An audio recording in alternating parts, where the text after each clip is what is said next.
Danielle, roll call, please. President Mr. Beach, Present.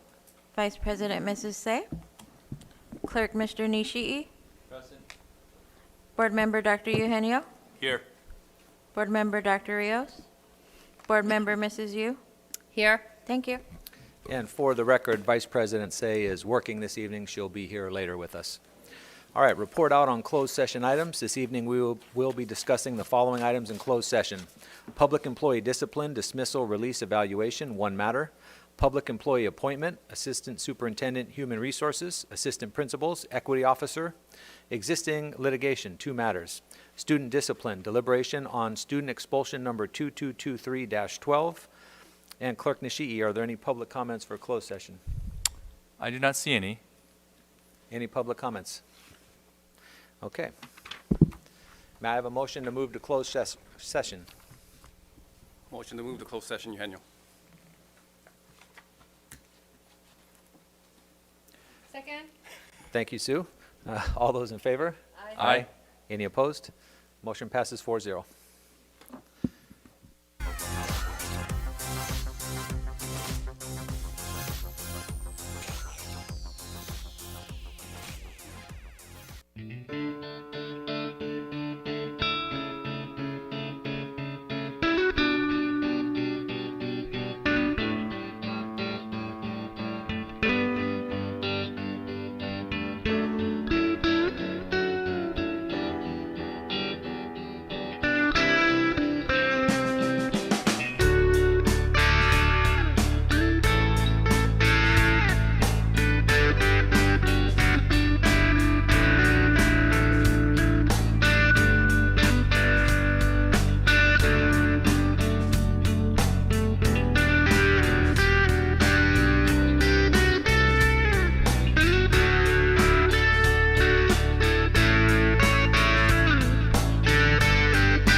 Tonight to our board meeting.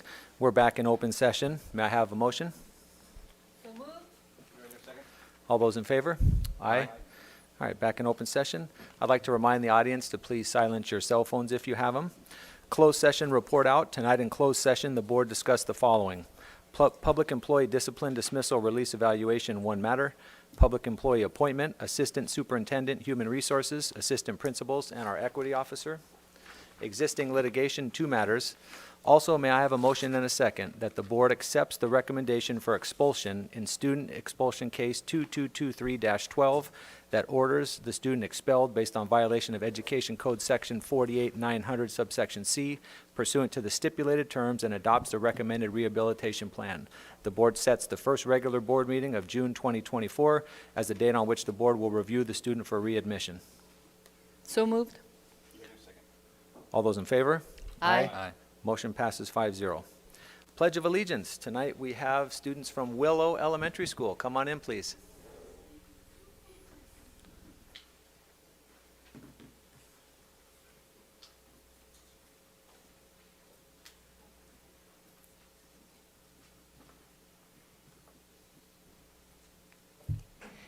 Good evening, President Beach, Vice President Say, esteemed members of the board, Superintendent Dr. Zietlow, and ABC Unified Cabinet members. My name is Paxton Nguyen, and I am a fifth grader at Willow Elementary. Here with us is Ms. Aguilar, fifth grade teacher and Kindness Crew advisor, and our principal, Ms. Ponce. We would like to give you our all swag items made from our school.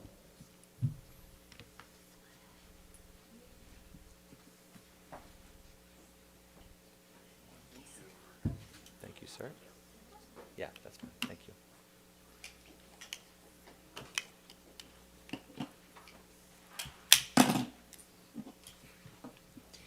Here at Willow, we have many school events. To name one, we have the Kindness Crew. This crew is hosted by my lovely teacher, Ms. Aguilar. The Kindness Crew has meetings every month. We do our very best to spread kindness all around Willow. I'm part of the Kindness Crew, and we do many activities like making a spirit week for kindness. We all gathered in Miss Jewel's room to make posters for each theme of Spirit Week. We also have Wellness Wednesday for all of Willow. Wellness Wednesday is on Wednesdays, and we do many activities to promote social emotional learning. As I'm at Willow, I don't have many memories because I'm new at Willow, but I did participate in many of Willow's groups, like Reading and STEM Olympics. Although we didn't win, it took a lot of hard work and it really paid off. This is my last year here at Willow, and I'll really miss my friends and the people standing beside me. I didn't take that long to adapt at Willow. I made many friends in a span of a week, and they really supported me to be here right now. Most of them may not be here right now, but they will always be my best friends. I will always cherish those memories. I really succeeded in my class this year in Willow. For example, I have 7th to 8th grade level testing. I got Avid Scholar of the Month. I have competed in many competitions for Willow. I'm an advanced band, and my teacher is asking the district if I can get into GATE this year. For those who don't know what GATE is, it stands for Gifted and Talented Education. It really feels like I'm valedictorian of the class. Willow should be always known for its strong community of clubs and opportunities, kindness, positivity, the warm-hearted teachers, and the best principal we have at Willow. Thank you. Now I'd like to pass the microphone to Sophia.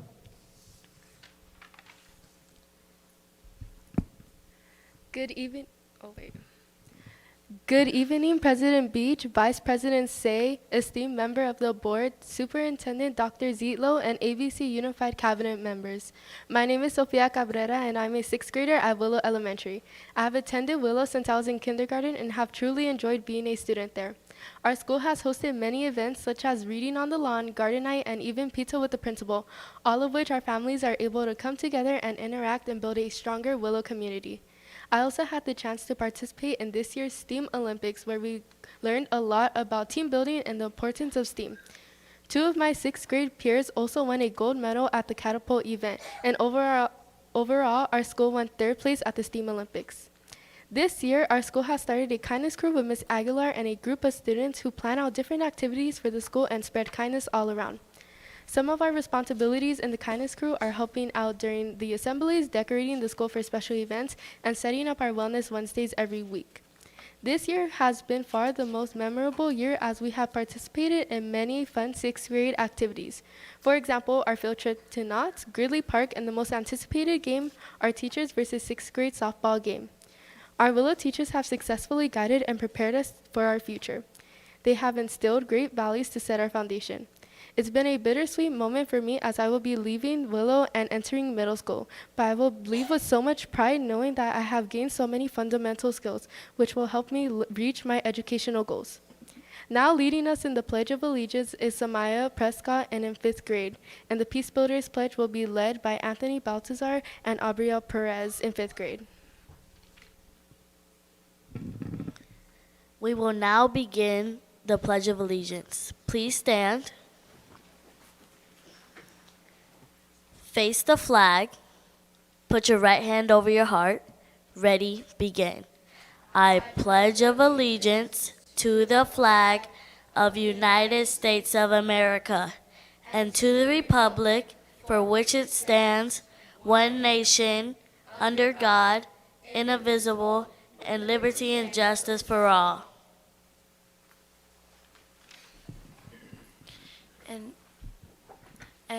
And now for the Peace Builders Pledge. Place your peace signs up. Ready, begin. I am a peace builder. I pledge to praise people, to give up put-downs, to seek wise people, to notice and speak up about hurts I have caused, to right wrongs, to help others. I will build peace at home, at school, and in my community each day. Thank you.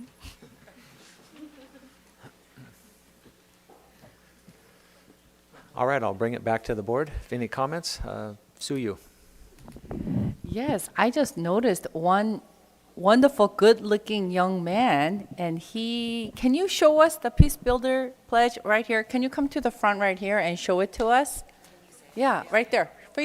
And show it to us. He did a fantastic job. That's the first time I saw it, and I thought that was just fantastic. And now for the Peace Builders Pledge. I am a peace builder. I pledge to praise people, to give up put-downs, to seek wise people, to notice and speak up about the hurts I have caused, to right wrongs, to help others. I will build peace at home, at school, and in my community each day. Wow. Wow. What is your name? What is your name? Anthony. Anthony, that was wonderful. You're not just only handsome, but you did a great job. Is your parents here? Yes. Oh my gosh. Thank you. That was wonderful. Thank you. Dr. Rios. Just wanted to say thank you, and yes, that was an awesome performance. I don't know that we've ever had anybody sign in our boardroom, so well done. And I like that you gave your principal a shout out. She's here. Hello. Thank you for being here. And yes, let's acknowledge the parents in the room. Please stand if you're a parent.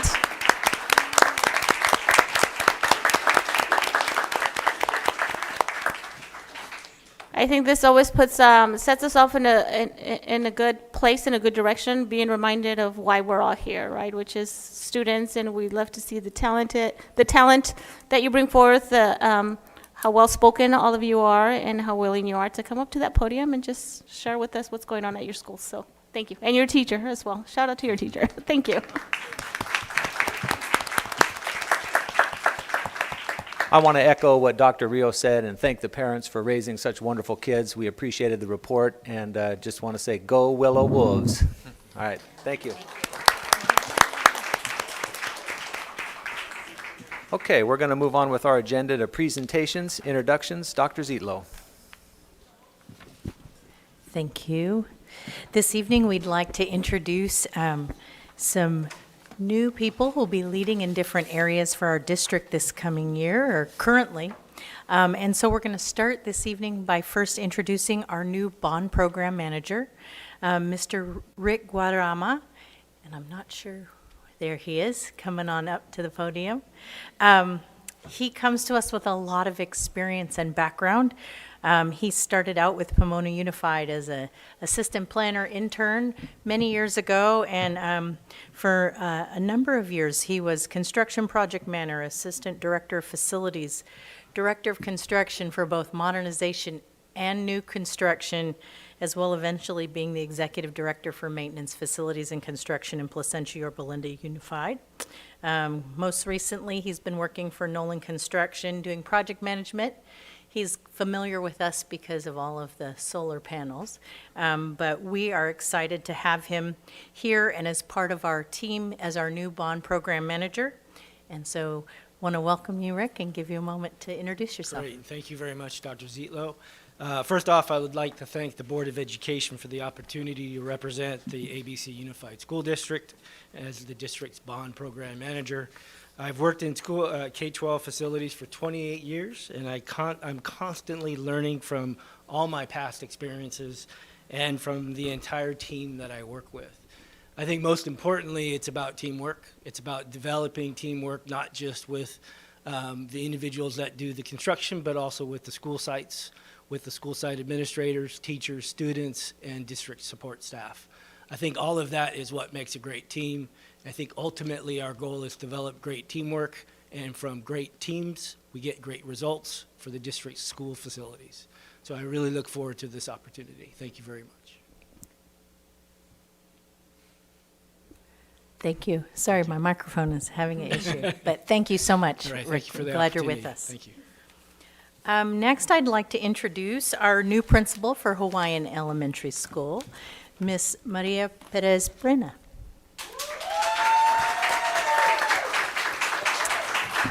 Miss Brenna comes to us with a lot of good experience. She began her career in LA Unified and was a special education teacher. She's been with us since 2007, where she was a special ed teacher. She was assistant to the principal for a few years at NEMIS. For the last 3 years, she's been our migrant education coordinator, and so we're really glad she's with us. And welcome, and have you share a few words. All right. Well, good evening, President Beach, Board Clerk Nishii, Superintendent Dr. Zietlow, esteemed board, cabinet, and community members. It is truly an honor to be here with you today. 17 years ago, when I had my first child, I began searching for the best school districts for my family and my son's future. During my search, I came across ABC Unified School District and was immediately drawn to its mission and its values. It was then that I stumbled upon a job posting for a special education teacher at Elliott Elementary School. Although my son was just a month old at the time and had quite a few years before he started school, I wanted to be a part of an institution that aligned with my beliefs and the aspirations I had for my child. Luckily, I had the opportunity to join ABC as a teacher, and I haven't looked back since. Throughout my 16 years in ABCUSD, I've had the privilege of working with many incredible individuals. I would like to express my gratitude to the staff at Elliott Elementary for welcoming me to ABC, the fantastic NEMIS Elementary staff who became my work family for 12 years, the incredible migrant education team, the academic services and language assessment teams for their willingness to teach me about their vital work, and most importantly, my family, for always being so positive and supportive during my long work hours and always giving me feedback on my ideas. And honestly, nothing grounds you more than a 12-year-old and a 16-year-old telling you that your idea is just not cool, Mom. Along my journey, I've had the opportunity to work alongside some incredible administrators. As I reflect on my experiences, I would like to especially acknowledge the strong women leaders who have guided me and mentored me along the way. Thank you for teaching me the art of leadership. I look forward to continuing to work alongside you and learn from you. As we prepare for the 23-24 academic school year, I am grateful for the opportunity to be the new principal of Hawaiian Elementary School. I eagerly anticipate collaborating with the staff, working closely with the families, and most importantly, engaging with the students. I want to acknowledge and thank Dr. Lozano for her years of service and commitment to the Hawaiian elementary community. I am confident that under my leadership, the Hawaiian elementary school community will continue to excel and make her proud. I hope that all of you can come visit Hawaiian Elementary School next school year so that you can see firsthand that all Hawaiian eagles soar. Muchas gracias. Thank you very much. Thank you.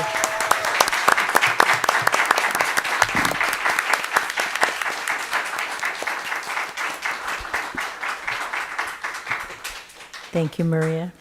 Next, I would like to introduce our new principal for Nemus Elementary School, Miss Heather Durant.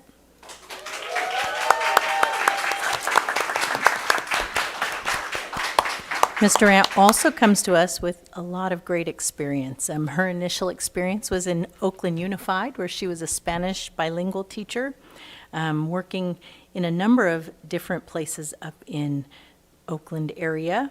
She eventually became an English learner program coach and then worked in Berkeley. More recently, she's been a district coordinator, assistant principal in the Victor Valley Union High School District, but she's coming to us currently from Lancaster School District, where she is currently the principal of Linda Verdi TK through 8 Dual Language Immersion School. Ms. Durant. Thank you.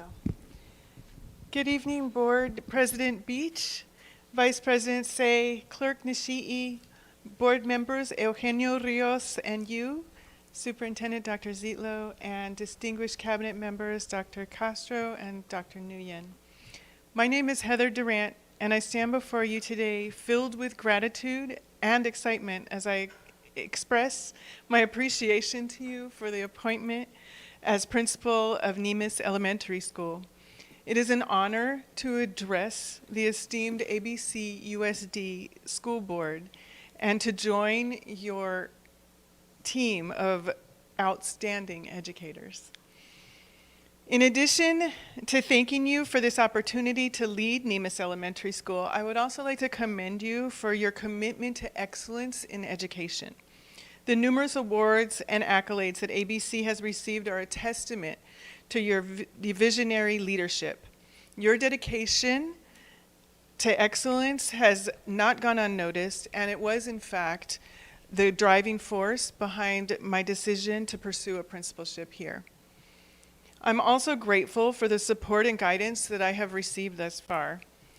Dr. Castro and the directors have already taken time to meet with me, and I've gotten to work with the outgoing principal, Dr. Jimenez, as well, to ensure a seamless transition.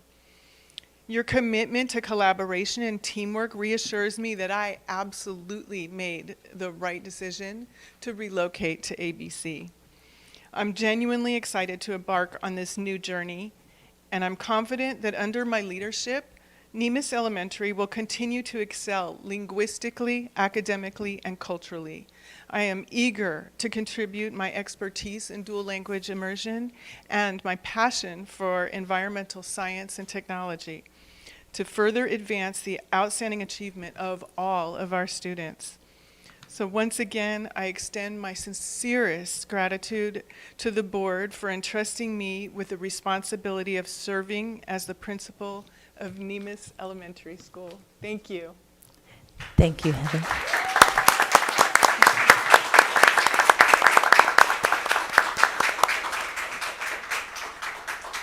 Finally, I'd like to introduce the new principal for Palms Elementary School, Dr. Stephanie Smart. Dr. Smart comes to us with a number of years of experience. She didn't start here on this coast and was in a school district in Nashua, New Hampshire, for a number of years before her family relocated and came to the West Coast. But she has spent time as a teacher out here at Title I and dual immersion schools. She's been an avid site coordinator, and so the last couple of years here in ABC, she's been assistant principal at Bragg Elementary School, and we're excited to have her now leading at Palms. Dr. Smart. Thank you.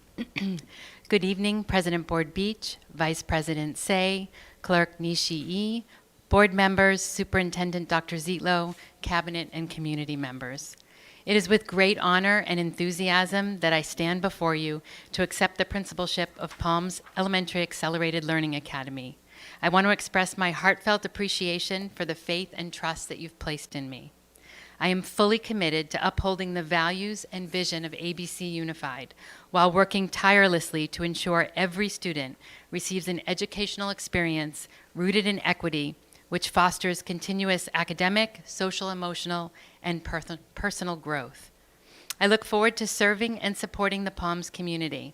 I'm committed to fostering strong relationships built on open communication, transparency, and inclusivity, where each of the Palms teachers and staff have a voice and feel valued.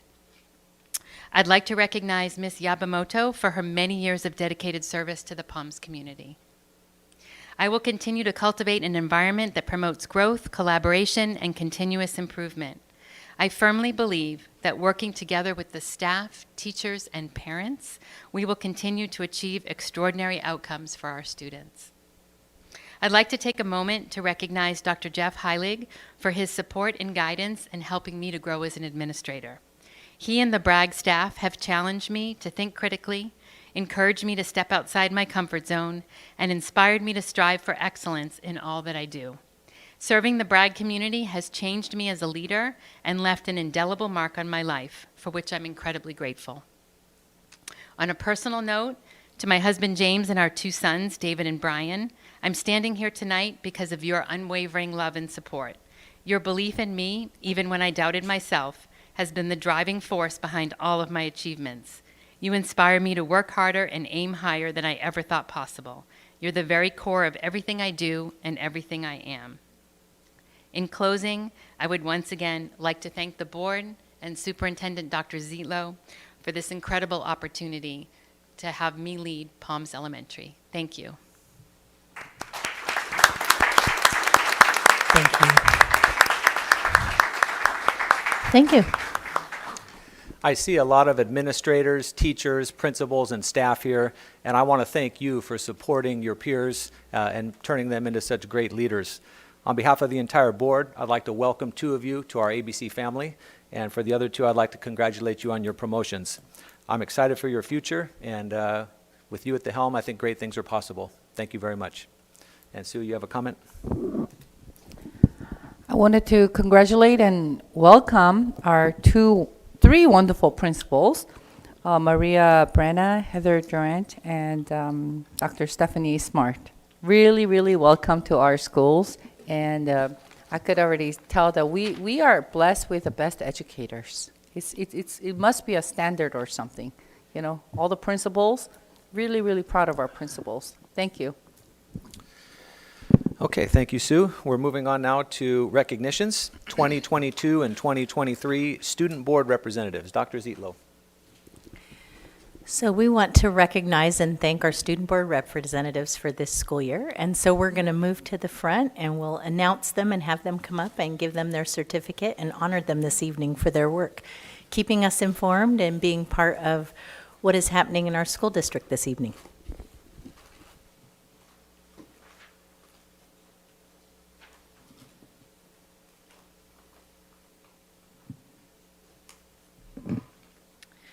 All right. So as we call your name, if you could come forward, and President Beach will shake your hand and give you your certificate. First, from Artesia High School, Ashley Martinez. Not here. Also from Artesia, Ray Ung. All right.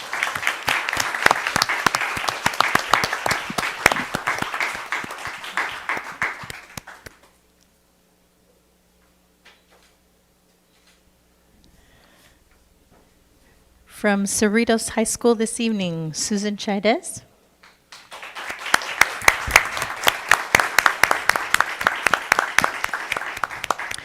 Isa Khan is also one of our board reps, but she was unable to be here this evening. From Gar High School, we have Simran Sitaula. Excuse me.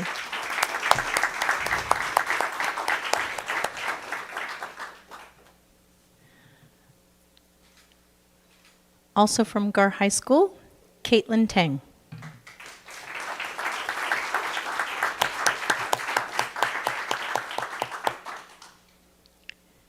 From Tracy High School, we have Meher Eloer.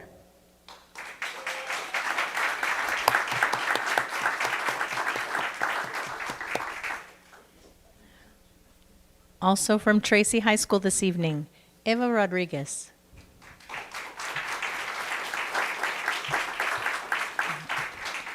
From Whitney High School, this evening we have Megan Lee.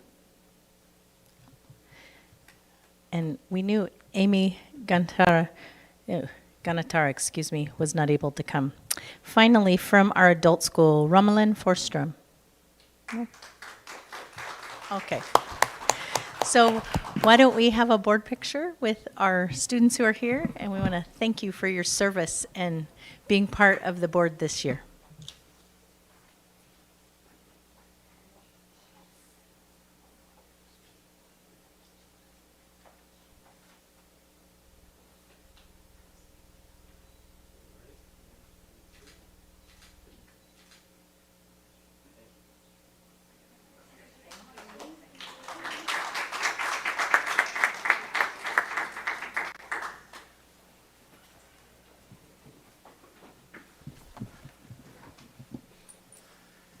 If there's any parents from these student representatives, we'd like to thank you as well for loaning them to us. They get all of our board reports. They have a lot of stuff to review, and they give us extensive reports about the school. So I want to thank all of you for that. We appreciate it greatly. Okay, moving on to the next item. ABC Federation of Teachers Retiree Chapter, Local 2317, Honoree Scholarship Presentation. Sylvia Rodriguez.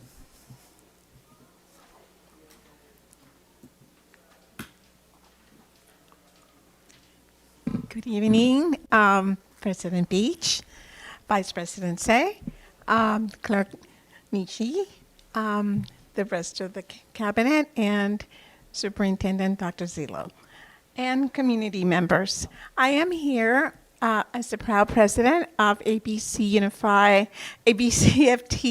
Retiree Chapter 2317, and this is our 11th year giving a scholarship. And as I mentioned to all of you like a month ago, we're a very small chapter, so we work very hard for the scholarship. And I am about to introduce this young lady to my right, who is the hardworking chairperson of the scholarship committee. Her name is Rebecca Gonzalez Hughes, and here she is to give you a little bit of an explanation about how we go about choosing our recipient, who is in the audience with her mom. Thank you. Hello, yes, my name is Rebecca Gonzalez Hughes. I retired in 2012, and I started in 1977. I was here 35 years before I retired. So I am part of the retirees chapter of our union.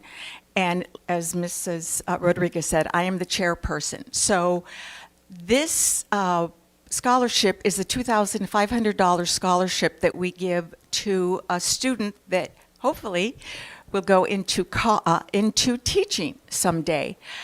We have an application. Of course, they write about why they want to go into education. It's not just teaching also. We also open it to those who might want to go and be a librarian, a counselor, administrator. But our recipient this year does want to become an elementary school teacher. We'll be going to UCI in the fall with a major in education, science of education. That was a new one for me. They changed them. But we do a lot of fundraising to get this money. Part of our dues that we have for the members contribute to that. But we do fundraising. So we are really happy to give this $2,500 scholarship to start our students on their way. As a union, we also have them write about at least a couple of unionist activists. So we do keep that, have them keep that in mind. They write about a social issue. Our recipient wrote about environmental issues in terms of climate change. So it was a very nice application, and I would like to present to you from Artesia High School, Wendy Aguilar Rojas.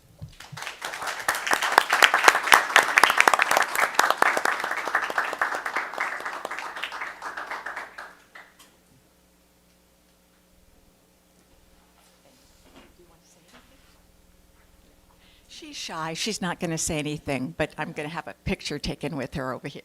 Okay? Thank you so much.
Okay, moving on to approval of the agenda. May I have a motion to approve the agenda for the regular meeting of June 5, 2023?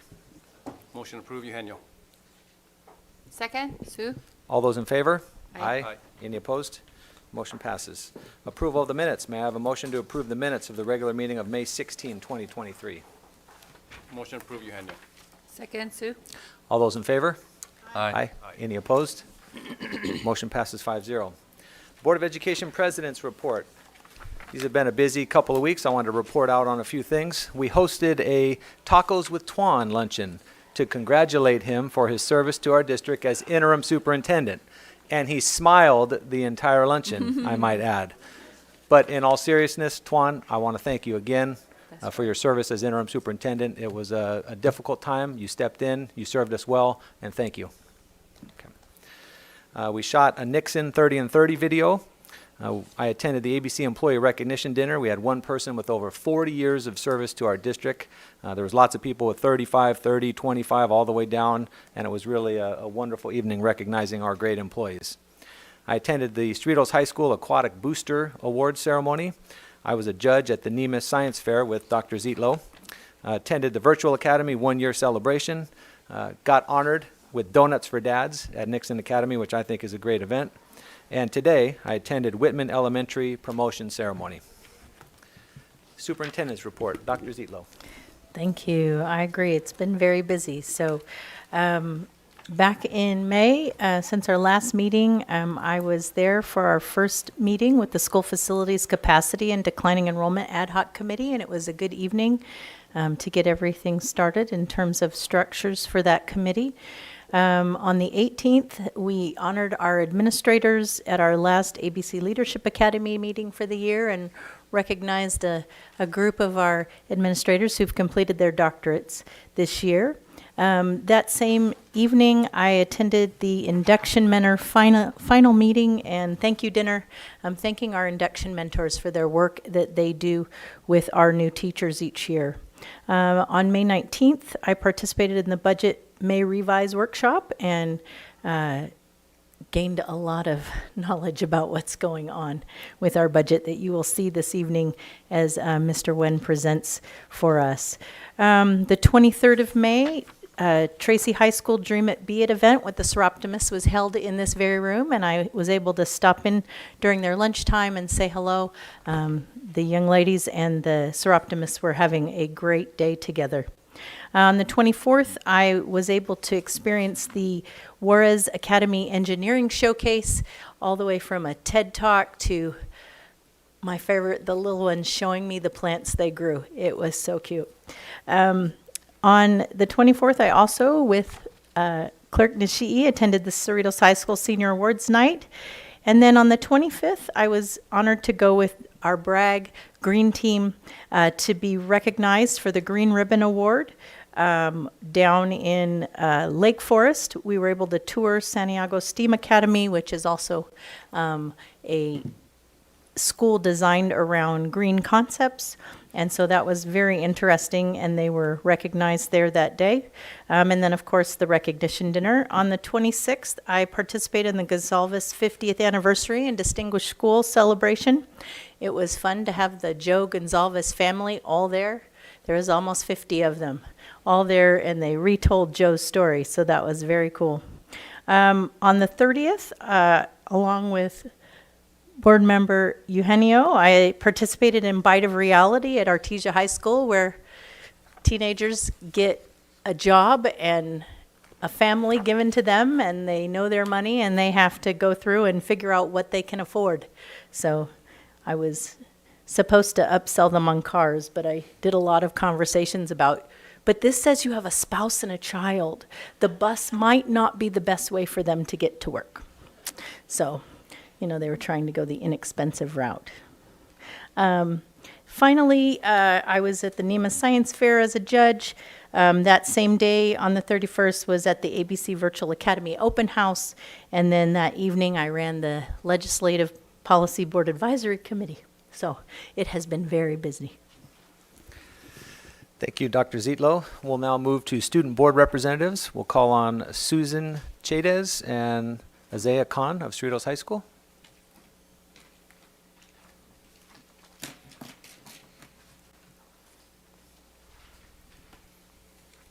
Good evening. Good evening, Board President Mr. B, Superintendent Dr. Zietlow, and fellow ABC Unified School Board members. Today, I, Susan Chaydez, am pleased to present the successful events and activities at Cerritos High School run by our ASB on campus. Unfortunately, due to our senior candle rose ceremony tonight, our principal, Mr. Walker, and activities director, Ms. Matchett, could not be in attendance. Beginning in February, our Commissioners of Multicultural Affairs collaborated with BSU, also known as our Black Student Union, on campus to plan and organize our annual Black History Month events. The month consisted of multiple dress-up days, quad events, and showcases. February also consisted of ASB attending a leadership conference, having us all learn new things, which helped us be more successful throughout the year.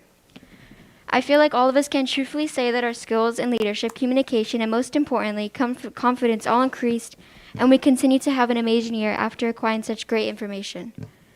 In March, we held our annual Pennies for Patients fundraiser for the Leukemia and Lymphoma Society from the 1st to the 17th. We had multiple quad events for the Leukemia and Lymphoma Society, where we had dress-up days, and a few members of our faculty, including Principal Mr. Walker, AP counselors, and ASB president, were willing to have pie thrown in their faces for $1 to $5 each in order to raise money to donate to the Leukemia and Lymphoma Society. March also consisted of our ASB elections for the upcoming school year. Our ASB cabinet for next year is learning all skills necessary to becoming amazing leaders soon. Our final event in March was Culture Week, run by our Commissioners of Multicultural Affairs from March 27th to March 31st. March 31st is the final day of Culture Week. Was an event called International Food Corps, run by our Commissioners of Clubs, also referred to as IFC. All of our cultural clubs on campus brought one food item to campus to share a little bit of their culture and cuisine. In April, our junior class officers hosted their prom premiere and announcing the theme, ticket prices, and venue for the prom dance. Prom itself was successful with the theme of Intercelestial held at the Latin American Museum of Art. It was Cerritos High School's most successful prom ever. It was the highest attended prom dance ever, as everyone who purchased a ticket went to the dance. The highest attended, which usually isn't the case. Everyone had a great time, and it went very smoothly. Before prom, our Commissioner of Spirit did plan and encourage students to participate in Prom Spirit Week to get junior and seniors dons excited for prom. The week following prom was College and Career Spirit Week by our counselors on campus. College and Career Spirit Week encouraged students to have a college experience and also recognize our students who were encouraged, students who admitted to any colleges or universities. May didn't have any events due to AP and state testing. However, following AP testing was UME prom by UME Club, as well as our spectacular show by the Cerritos dance team. The week after, our Link Crew leadership was hosted a character counts. Spirit Week, they planned many days representing the proper pillars and characteristics a responsible Cerritos student should have. To end off the year, our Commissioner of Spirit planned another week to celebrate the last week of school. Our graduating seniors attended Grad Bash at Universal Studios, and graduation will take place on June 7th. As you can see, Cerritos High School has been filled with many days and nights of fun for the students and staff. We're looking forward to all events we have lined up for the next school year, and we know the students and staff will have a wonderful time. Thank you.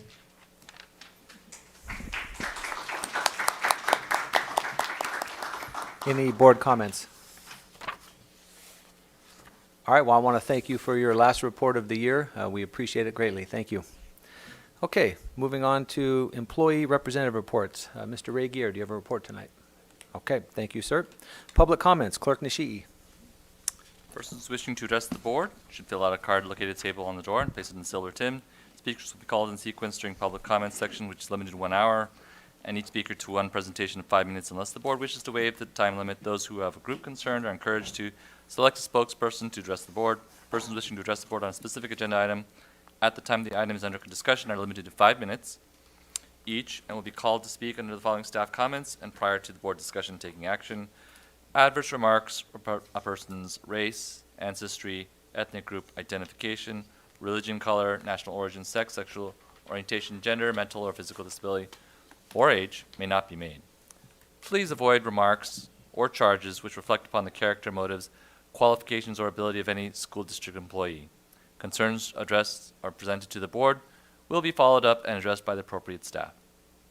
So, we have one public comment, Ms. Margaret Saito.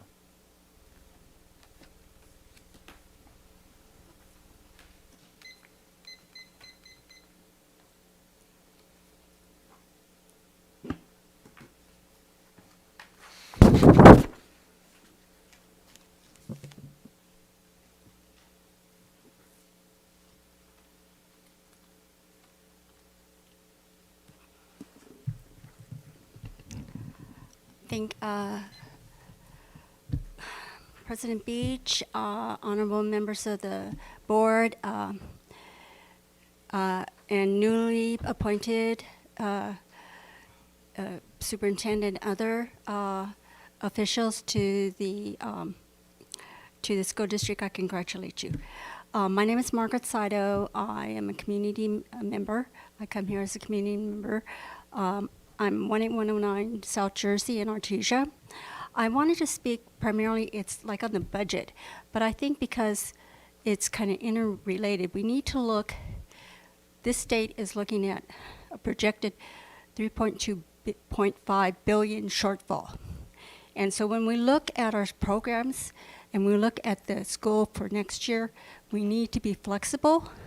I want you to look at how effective this past year has been. Let's take a hard look. Where did we fail? Where did we succeed? You know, if we have to make cuts, be prepared to make them, because we don't know where the state's going to do, okay? And right now, the public in general does not want you to raise their taxes, okay? Because we are losing people. We are losing taxpayers. We are losing our base. We are losing your customers, okay? We're losing our customers for the district. They're moving out of state, so we want to retain them. So look at academically, look at where we can shore up retention. If students dropped out, where are they dropped out? Why didn't we catch them? You know, where were we effective? If we've got someone that is doing an effective job, maybe we can use some of those best practices to help retain students, okay? So I'm just saying that just look, and especially I'm concerned about this immigrant education. I want the students to learn English, to speak and to write in English and to do math. It's great to have all these wonderful enrichment programs, but they're only going to be with us for a very short period of time, and I want their time to be effective. Okay. So they will be able to be independent. They will be able to function economically independent. So let's take a look at, when you do the budget, take a look at all the programs. You've got a lot of administrators. If necessary, all these administrators, they should be tutoring if that's what's needed. If you need more hands on deck to tutor, you don't have the money, let's have the administrators, volunteer.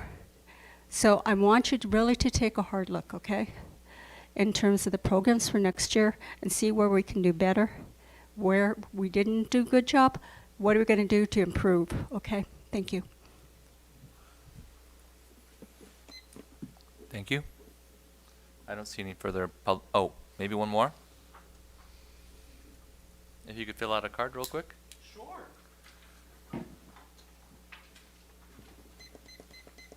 You can do it after, sir. Yeah, you can do it afterwards. I have to be brief. My name is Axel Roman, and I've come before you as a representative of the mayor of the city of Hawaiian Gardens. We recognize that there is an absence on this board, and we understand the importance of representation, especially for those who are voiceless in our community, the migrant community. And so I've come today because the mayor earlier asked me, if Axel Roman, if I would serve the remainder of the term for our current seat that is vacated by former member Chris Apodaca.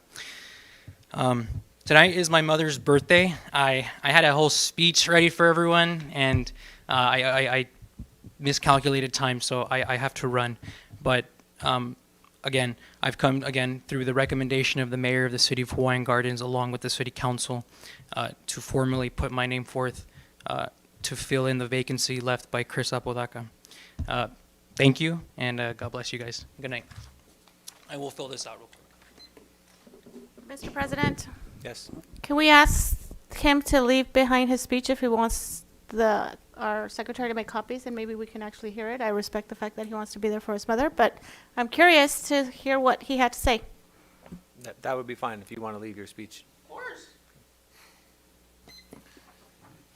Mr. Clerk, any more public comment? Are there any other ones? I don't see any. Okay. Moving on to the consent calendar. May I have a motion to approve the consent calendar?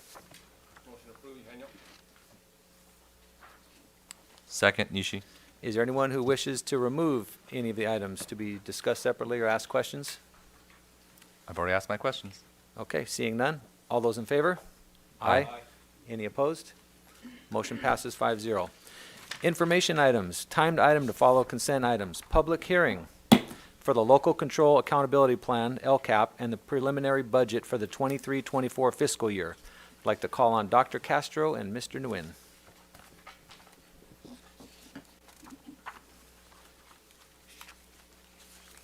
Good evening. Give me 1 second. I'm fumbling my papers. Sorry about that. Good evening, President Beach and distinguished board members. As we do annually, we are here today to review with you our recommendations for the LCAP. Today is our formal public hearing to look at our proposed local control accountability plan and follow that up with a budget plan. As the screen is coming down, I do want to make sure I acknowledge the number of departments and staff that were a part in contributing to this proposed local control accountability plan. As you know, although I lead the work, it is a collaborative process between all of our different departments. And so it's an immense amount of work that has produced an over 100-page document for you all to review that you received last week.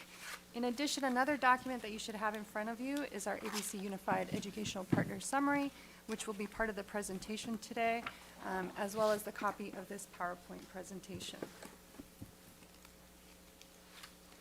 So again, these are the names of our team members that I want to acknowledge in the work. As part of our process, it is important to note that this plan is based off of data that we have to report to the state. It's both local and state required metrics, and that information then produces the actions and services. Now, to note, this is year 3 of a 3-year plan. Next year is when we revamp the entire plan and look at our process over again, but this is year 3. So many of these actions and services are either continued or enhanced in their services, or we reflect and review on our processes. Again, as I had stated before, part of this process is to look at our California dashboard, and part of the requirements is that we have to look and acknowledge those areas where we are strong and decide on how we have furthered along the percentages and growth. So for example, our graduation rate is very high, so we want to continue to engage in those practices that continue to support students graduating at a high rate. But we also have to acknowledge those areas where we are weaker, such as chronic absenteeism and the area of mathematics, and we have to make sure that we address those areas. This last year, LA County Office of Education has identified ABC Unified as needing additional support in the areas of math, English, and chronic absenteeism, particularly for our students who do not have permanent housing. So you'll hear some of that throughout the presentation, how we particularly are working to serve our students who do not have permanent housing in better and more enhanced ways. Of course, these are the district initiatives that you heard us roll out this last year, which is reading by 3rd grade, our literacy for college and career, and our Math Steps program, all part of our integrated tiered systems of support. I just want to remind you all that although these programs rolled out this year, these are not a one-shot or one-year program. These programs will continue, and you'll see evidence of that throughout the presentation in our proposed recommendations as well. A required part of our LCAP is that we also follow a timeline process, and right now we are in the June month where we have a public hearing, and then our next board meeting we will take action on the item as well as present our local indicators. And all of this timing is really important in order to meet our fiscal deadlines so that on July 1st we can finalize our budgets and make sure that we are ready to go for the school year of 23-24, and so our schools and programs are fully funded at that point. Again, as a reminder, the state has 8 clear priorities that they want us to focus on, and you can see the list of the 8 priorities that include basic services, state standards, parent engagement, student achievement, student engagement, school climate, course access, and student outcomes. So ABC Unified has taken these 8 priorities and put them together in 6 overall comprehensive goals that achieve these 8 state priorities. So I just want to remind you of that. And of course, you'll also see information regarding the state measures and local measures. Some of that information is a year behind because, for example, our state testing, we don't start receiving that data until the end of this month and in July. Our AP rates are a year behind because we don't receive that information until July. So we'll provide you with an update in the fall of 2023 on those particular items. So if I can call your attention to our Educational Partners Input Executive Summary. This is the first year that we've actually put this document together, and I just want to acknowledge the tremendous work of the Academic Services team in collaboration with other departments in gathering this information to produce a document that I'm hoping will be used, and that has been used this year already in planning for the 23-24 school year. We have copies here this evening in English, but I'm happy to say we also have copies in Spanish for our community members. This document, this executive summary, reflects part of the LCAP process, which is really important, which means that we have to go through and make sure that the voices are heard of all our various educational partners, which include our administrators, our teachers, our employee groups, parents and communities, and of course, our students. So you can see here all the different ways that we gathered information, which included actual one-to-one meetings with families, our student voice forums, surveys that were sent out to all the different community groups, as well as even interviewing teachers for their input on a one-to-one basis. And we did that in collaboration with our ABC AFT union president, where we went out to various schools, interviewed 5th grade teachers to talk about what they saw as challenges with students, particularly in the area of math.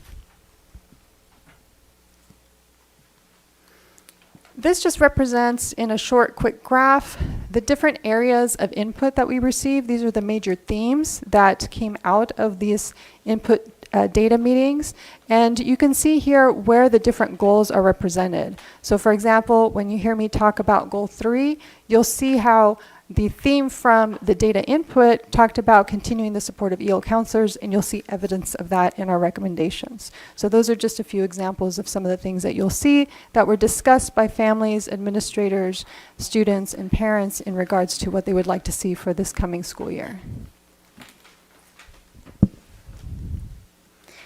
So as we begin, I just want to walk you through this document for a second before I start on the formal presentation. If you open the first few pages on page 2 and 3, this just gives you basic information, statistics about our district, about the LCAP. You see the 6 goals of the LCAP all there in reference for you. On page 4 is where the input of our educational partners begin. Page 5 is our student voice forums. So it describes the process of our student voice forums, the questions that we asked our students, and then the summary of information is on page 6. We also have information from our parent advisory meetings and surveys, so you see some anecdotal responses from families as well as percentages representing the survey questions that they responded to, as well as our teacher surveys on page 8, our union partner meeting on page 9. On page 10, our key findings and administrator input. On page 11, key findings around safety, because part of the requirement for the LCAP is that we do have to specifically report out about students, parents, and staff perceptions of safety. And then after that is updated information regarding the LCAP metrics around the 6 goals, which we've presented in a prior meeting. So I won't review that with you tonight, but that's there for your reference if you have additional questions. So as a reminder, goal 1 is about making sure that we have basic services of learning for our students. And because this is a very long PowerPoint, you were given a lot of detailed information in front of you. I just want to note that I'm not going to go over every single point. So if you have questions, please let me know, but I'm not going to go over every single point. Otherwise, this presentation may last much longer than the 20 minutes or so that I've been allotted. And I know you're shaking heads appreciating that, so I will take that note. So our reflection of goal 1 is that, our staff and our parents really feel that ABC is a great place to work. And this is a little pitch for HR. We have jobs available, so please come join our team in human resources. But we do want to note that one of the big successes we had this year is that we did expand our training for paraprofessionals. We want to continue to do that, acknowledging that we did start off the school year with some staffing shortages as well. But our recommendations for year 3, one of the big themes that did come out of our input meetings with families, it came out during the family sessions as well as the sessions with teachers and administrators, is to make sure we have a consistent structure for paraprofessional support that wasn't just happening during the school year after the paraprofessionals started with their students, but in the summer. So we are currently working in a collaboration with HR along with other departments in order to provide a summer training for our paraprofessionals that is comprehensive and supportive of the work that they do with students once the school year begins. So that is one of our major recommendations. So you'll see here, instead of a 40-item list like we've given you in the past, although that is also in the draft LCAP book that was given to you last week, you'll see that tab where you can see all these items listed out. I have here for your reference the action items specific to Goal 1, and that includes coaching support for new teachers, elementary teacher support in small instructional groups, classified staff training to support our low-income students. Again, that is specifically to, for example, our paraprofessional training, additional teaching staff at 4 high-needs sites to support academic outcomes for students, and those are the recommended allocations that Mr. Nguyen will also talk about in his budget report.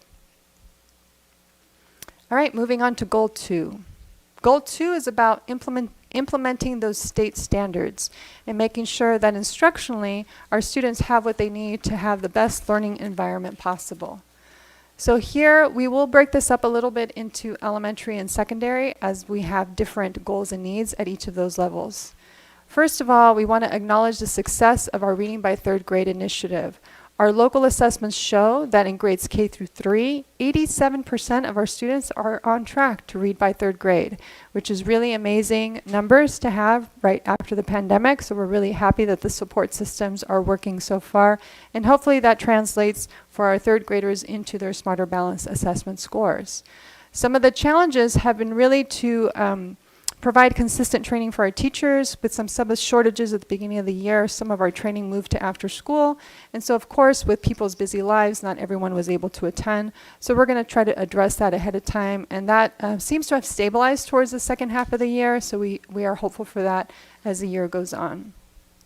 In addition, as a result of our meetings with our 5th grade teachers around math, and as a result of some of the surveys that we saw, we definitely see that we want to work with our upper grade elementary teachers to conduct some on-demand data analysis to really look at students' needs in math so that we can provide intervention support as needed. So rather than waiting for those summative tests where now students have already not done well on a test and we weren't able to help them before that, formatively along the way, do some data analysis with our teachers, and then be able to provide intervention support in our after-school tutoring services.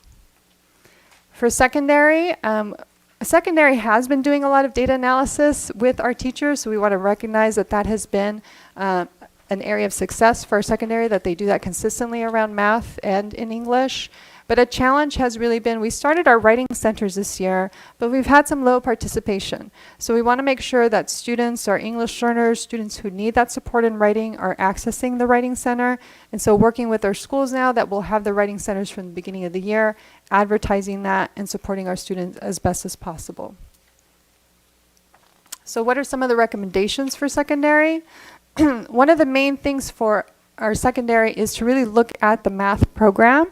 And so we are going to work on adding math specialists at our Title I middle and high schools. These will be math teachers that will provide on-demand support to students, as well as collaborating with teachers and doing co-teaching lessons so that students can maximize the support in the classroom.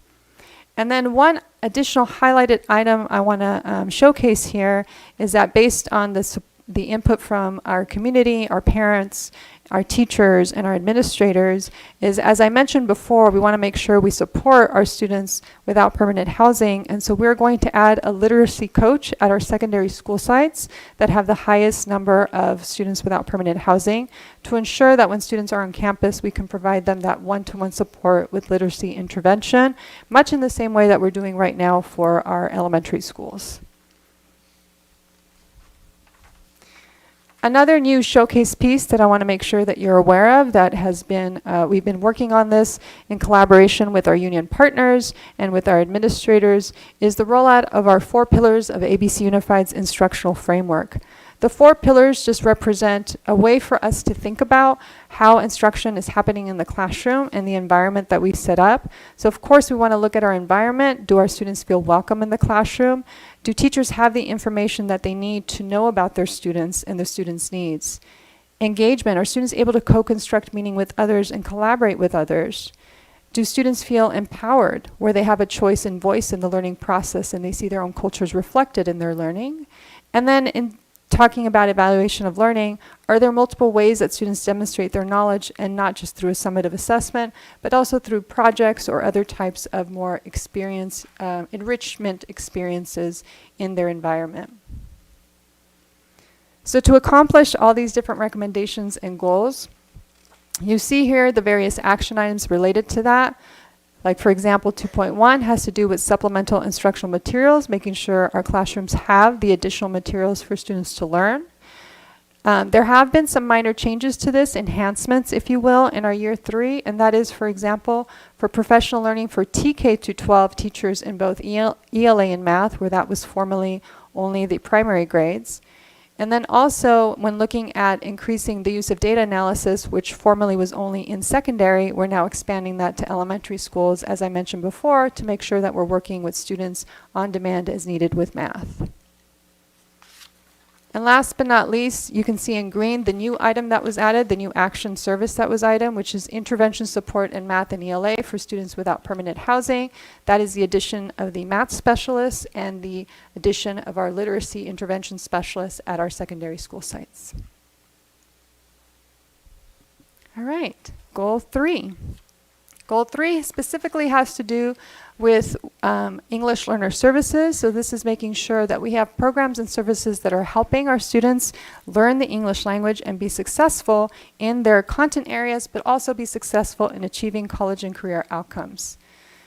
So here, one of the main highlights that you'll see throughout the document of the educational partners is, especially in the parent one, we had several parents who came to our parent advisory meetings who on page 7 talked about the importance of the English Learner Counselor services and supports.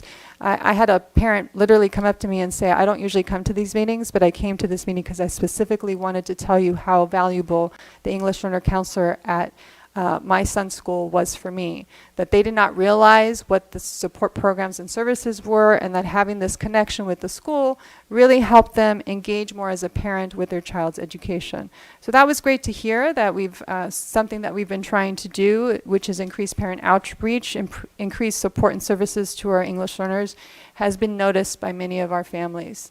A challenge, of course, is that we continue to have achievement gaps for our English learners, particularly when we look at our district benchmarks and looking at science. So continuing to engage our students with those STEM activities, science activities, and continuing to support them with after-school intervention or as-needed support during the school day. So some of our reflection pieces here is, of course, we want to continue to provide our EL counselor services as we have been, but you can also see we want to improve and increase our parent outreach efforts. One thing that was noted as well, even from our students, is that there seems to be a little bit of a stigma around being labeled bilingual, and that it's not always seen as a positive thing. So trying to shift that culture at school sites or feelings among families where they feel disconnected from our school communities, where we can increase outreach and help them feel supported and as part of the ABC community so that they can engage with their students' education system. One main highlight that I want to showcase here, which actually the reference for this piece is in the Educational Partners document on page 16 and 17. This actually came from a conversation with our union partners. We were talking about English learners and the support services and gathering their input, and they said, you know, it would be great to include some of the information regarding reclassification and the pathway that English learners have in a document so that everybody could understand it. Because we were talking about how when students reclassify, there's a 4-point criteria. It's a very rigorous process for a student to reclassify, meaning they are no longer labeled as an English learner. They have been identified now by the state of California, by ABC Unified, as having proficiency in the language, and they no longer are required to take the additional English language course during their school day. One of the reasons why this reclassification process is so critical is because once they get to secondary school, particularly middle school and high school, they no longer have to take that additional period, which means now they can take CTE, they can take BAND, they can take AVID, they can take A through G approved electives or other exploratory courses to help them get set up for their future and for their post-secondary options. So you can see this year we did a big initiative to try to promote reclassification, and our reclassification rate so far has improved 6%, and you can see the various celebrations across our school sites, which I'm really happy about for our students. So again, here's the continuation of the recommendations. You see again the professional learning, the district site support for our EL students in these programs, supporting our students through the LPAC data process and the assessment process, which is really important to helping them get reclassified.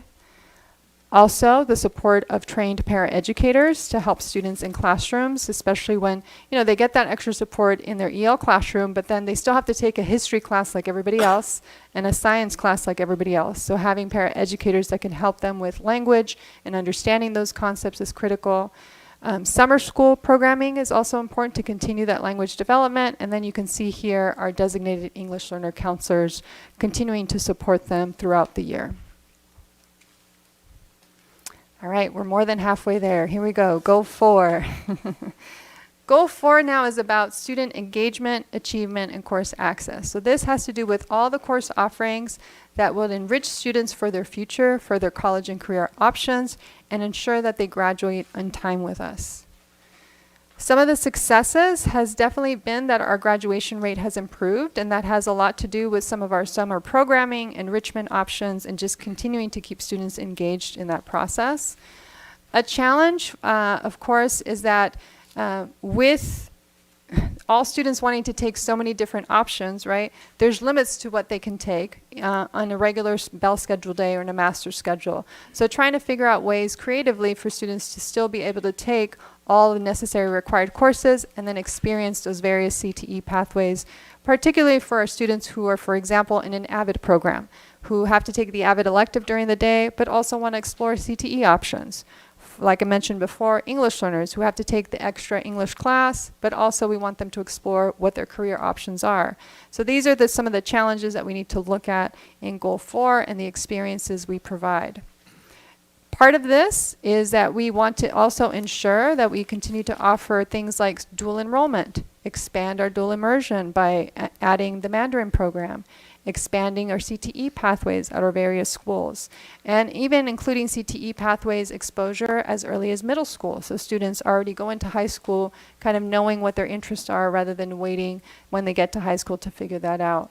So those are some of the recommendations for year 3. And this, I will say, is the one area when we did the student voice forums, you'll see that this is really what they talked about. They talked about the experiences, right? They talked about that when I am able to take band, when I have VAPA, when I take a CTE class I'm interested in, then it makes the rest of my day easier to get through, right? Like if they're not good at math, but then they get to go to band, then they get to improve their skills, and that translates into them being more engaged in math classes as well. So you'll see a lot of that reflected. This image is just to highlight our early college program that's starting next year at Artesia High School. So this is one of our students that was accepted, and Artesia had a college orientation night for the new class of 2027 that is going to be an early college program where the students will be close to getting their associate's degree as well as graduating with a high school degree. So these are the proud parents of this student at Artesia High School. Goal 4 is also reflective of our technology.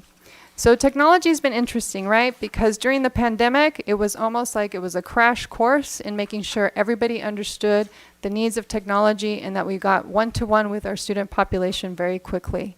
So as we came back, we realized students use the devices so much, they broke a lot sooner than we expected them to. So making sure the challenge of keeping up with technology support and some success on the side of that is that we were able to put in an always-on device repair program that would turn around devices pretty quickly at the school sites and have a structure as to how we would provide school sites with support when the technology was breaking down.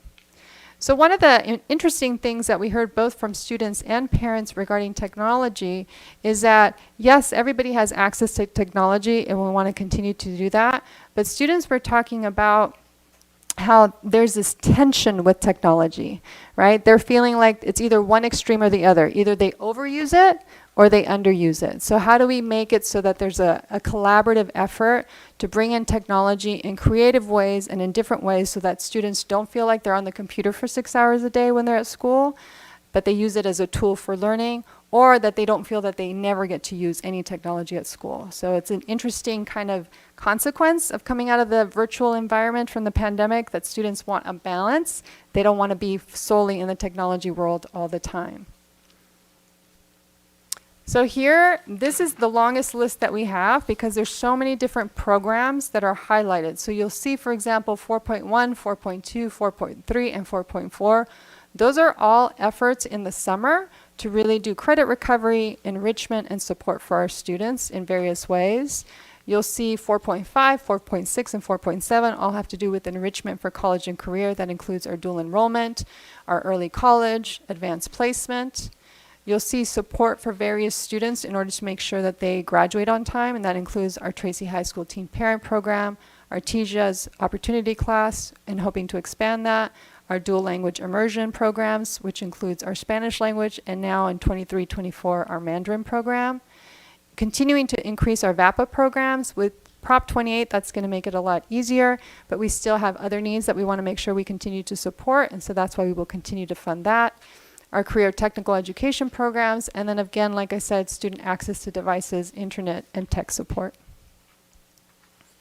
And again, additional items include our College Prep Academy, AVID programs, continuing to expand our intervention supports, and our equity officer, which is here to provide equitable practices and policies for our students. All right, so goal 5. Goal 5 has to do with access to basic resources and supports around social, emotional, and positive behavior systems. I'm sure you've heard this year many of the challenges that we've had with having a higher number of students, particularly at the elementary site, with very high needs around social emotional support. Students don't always have needs because they qualify for special education. There are students who have other needs as well, and so that's part of what we're looking at here. And what we're proud to say is that we've really increased our wraparound services in ABC with community organizations and other departments working together, and of course with our ongoing support of our mental health professionals at our school sites. Our reflection or our recommendations coming into this next year is to really provide better training and support for our teachers on how we can really walk students through the different steps of receiving support, so that when we have students exhibiting high levels of trauma and excessive disruptive behaviors, we have a structure and system to quickly get them help so that there's not a delay in that, and so that it's least disruptive to them and to their learning, as well as to teachers and to others in the classroom, and continue to implement positive behavioral structures with our Tier 1 level implementation. So really looking at our multi-tier systems of support and ensuring that everyone is clear on what are those Tier 1 practices and has the students received all those services before we move on to the additional levels or tiers.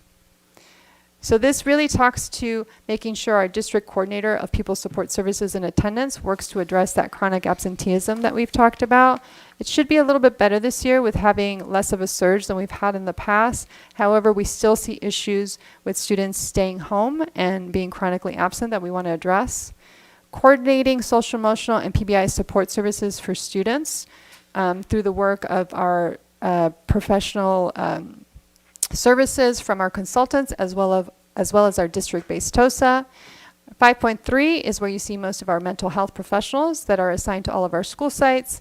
And then 5.4 reflects those surveys that are really important in providing you that information, which you see reflected here in these survey results, which is our California Healthy Kids survey, as well as our school parent survey. And I did want to point out an interesting data piece as soon as I can find it, because of course I had it tagged and then I lost it. Here it is. So at the bottom of page 7, you'll see in reference to the California School Parent Survey, you'll see a chart that talks about the different prompts. And the first one that says this school communicates the importance of respecting different cultural beliefs and practices. You can see we have high percentages across, from elementary at 89% all the way to high school at 81%. But then if you look down to the last one where it says this school actively seeks the input of parents before making important decisions, you see there's a little bit of a drop off at elementary 76%, to middle school at 71%, and then at high school at 55%. So that really talks about goal 6, parent engagement. How do we make sure that schools are welcoming for our parents, that parents feel like they're part of the decision-making process, and that they receive appropriate information on district and school programs? So this is some of the data that we're speaking to in making sure that we have some more input from families, or that they feel that they've had a voice in what's happening at their school sites. Our success, of course, has been the return of our Parent Leadership Academy, for example, and being able to welcome families back to our first in-person event. Looking forward to this coming school year, expanding that. And then our challenge has been overall parent participation and engagement is still on the lower side at some of our events, so we want to see that increase, of course. Although I'm happy to say that our survey results have been the highest that we've had in a really long time. Our recommendations for year 3 is to continue to leverage the resources we have, such as our EL counselors and parent liaisons, to increase parent participation. And one interesting note that parents really talked about in our meetings was that they wanted to make sure there was childcare offerings, so that they didn't feel like they had to choose between who was going to take care of their child or can I go to that workshop. So we're working towards ensuring that our schools have funding to offer childcare services during parent workshops or during different events so that parents can engage. And you can see that reflected here in the services of 6.1 and 6.2. So with that, I get to take a deep breath now and hand it over to my partner here, Mr. Nguyen, so he can talk about the local control funding formula that is informed by all these actions and services that I just reviewed for you. So I think before we move on to the budget items, we would like to answer questions the board may have on the LCAP. Would which is presented by Dr. Castro. All right, any questions from the board? Dr. Rios? Yeah, as always, I like to dig a little deeper into the English learners because, again, we have so much money that comes into the district to specifically support them. And so I noticed that some of it says the data is going to be released in July of 2023, but do you have some preliminary data on how or what kind of an effect our EL counselors have had on the achievement of English learners? I think the biggest impact we've seen so far is just the reclassification rates that have really improved. And part of that is because our counselors are really making sure, as the 4-part criteria, that data is being tracked for our students and that parents are well informed about what the reclassification process is because they're one of the key pieces in reclassification. So I think that that's one of the big metrics, and we already, as I stated before, we can see that that's gone up 6% so far this year, and there was already an increase last year when we only had the English learner counselors for half a year. So that's part of it. We've already met, actually we did a round of meetings with all of our principals who have EL counselors, and we talked about ensuring, as you can saw from the recommendations, that next year one of the metrics we want to look at beyond just reclassification is the engagement of parents in the workshops and offerings, so that we can see that the EL counselors have had an impact on really bringing those families into the school setting or reaching out to those families. And yes, I do appreciate that. But again, our ultimate goal is to get kids reading and writing. And so that's what I'm going to continue to look at. I mean, it's at 18%, so I appreciate that it's growing. But what is our percentage of English learners across the district?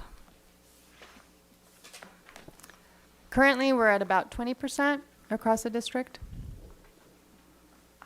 20%, thank you. At some point, I'd like some more information because I know that the numbers have kind of shifted. We usually think of English learners as new immigrants, and I like to see what the landscape is for our district. Like, are we talking about new immigrants? Are we talking about, you know, what we in education call long-term English learners? Who are our English learners? And again, always it's going to be, are we providing the most support? Because I'd like to see those reclassification rates significantly increase. And that's only going to happen if these students gain the skills in English, in math, to be proficient. Thank you. All right, any more board comment? Board Member Suyu. Yes, thank you, President Beach.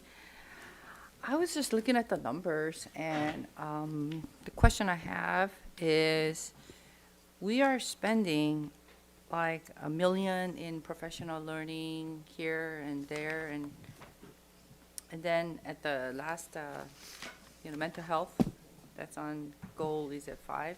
It's like 5.5 million in additional mental health, right? So this funding is mainly for the professional learning, or I don't see much going directly to the students in terms of like math instruction, right? That was not much. Is it supposed to be like that? So you'll see more of the direct services for students reflected in the basic services when you see that we've hired additional staff in order to address math and English. Mm-hmm. You also see that with the addition of the literacy intervention coach and the math intervention coach. But one of the key things I want to remind us of is, of course, as pointed out by the board, we want to make sure that students receive these direct services. Mm-hmm. But when we talked about the 4 pillars of instructional framework, it's also about the type of instruction and learning that's happening in the classroom. And so coming back from COVID, we want to make sure that all of our teachers have the maximal number of tools, resources, and support to really help students with that learning loss. And so that's part of our professional learning, is that making sure that teachers have all those resources available to them, the latest information, and understanding how they can set up their classroom to address those 4 pillars. So part of that is to make sure that our teachers are able to implement the best practices for reading, English, and math in the classroom, as well as the history and sciences. So is it like the state mandate that we have to spend all this money for professional learning, the money that comes through the local control? Or do we have some room for flexibility to decide where we want to spend the money? So local control means we do have some room or flexibility to decide, but when it comes to implementation of standards, is to make sure that our teachers, it says in the LCAP goal and in the requirements for the state, our teachers have the knowledge and skills needed to implement these standards. So that's why you see a variety of things that includes purchasing curriculum, providing the professional learning for that curriculum and for the strategies and skills, as well as adding teachers and adding staff to support our students. And remember, some of this also covers programs. So for example, some of our curricular programs, such as our ALEX software, that was part of our consent items today to support students with math instruction directly. And those are part of the programs that offer during the school day as well as after school for intervention support. So those are some, remember that the state says you have control, but you have to do that within these various options, right? So we did it through the 6 goals, and one of our 6 goals is to make sure that our teaching staff has the best information possible to address the needs of our English learners, foster youth, students who are experiencing homelessness, and from low-income backgrounds as well. Yeah. So I will probably seek out to talk to you, you know, spend more time on it, but I was kind of surprised to see all these almost, I don't know, bulk of money going into professional learning, materials, and very, very small amount going directly to teaching the students instruction. Like, you know, on goal 4, there's $400,000. Almost on page, what is it? I don't know, goal 4, first page, it goes to College Prep Academy for $67,000. And then AVID program is $468,000. And I understand, I know what AVID program is about, but then there's Equity Officer ensures equitable practices and policies for students from low-income backgrounds, $400,000. And then before that, too, there's just so much on the professional learning. On goal 3.1, that's $1 million on professional learning for teachers and administrators, supporting English learners with the English Learning Roadmap. And then before that, there's another, you know, $1 million spent on more professional learning on goal 2. That's on supplemental instructional materials. And then 2.4 is professional learning to increase TK-12 teacher efficacy and use of data analysis in teaching students from low-income backgrounds. So, yeah, I was just wondering. And then 2.7, $300,000 goes to intervention support in math and ELA for students without permanent housing. You know, so considering the amount of money that comes to the students, I mean, I would personally like to see the money go directly to the students, directly to help them, especially with math. I mean, you know, our math has declined so much, and that ABC is only doing, you know, medium in math, right? So I think that we have families who are willing to really support our students to improve the math. So I would really like to see some of these funds go directly to the students to enhance and improve the math. And of course, COVID is over now, so we have to not spend so much money on the COVID-related, you know, professional learning and all that stuff. So thank you. That is all for my comment. Okay, Clerk Nishii. Well, actually, I was going to compliment them for the concentration on math, actually, for the math, the middle and high school, and you know they have to learn. This math is not exactly easy. It's one of those professions that we have shortages in. So having training, I think, is important. We're not going to give the check to the student. We're going to give the check to the person who's training the teachers to make them more effective in what they're doing. So I'm hopeful that it will be effective in what they're doing. But you know, it says just Title I. It would be nice if it also because we were all affected negatively by the pandemic, and I think it should be including a non-Title I as well. I know this is specifically for specific targeted audiences, but some of that and the other money that we do have discretion over should reflect that as well. All of our kids need help. Thank you. That's it. Vice President Say. Thank you, President. Well, thank you though for this such a wonderful report. I can see its allocation, how you divide it out. Overall, I do think the outcome is the student get a benefit from that.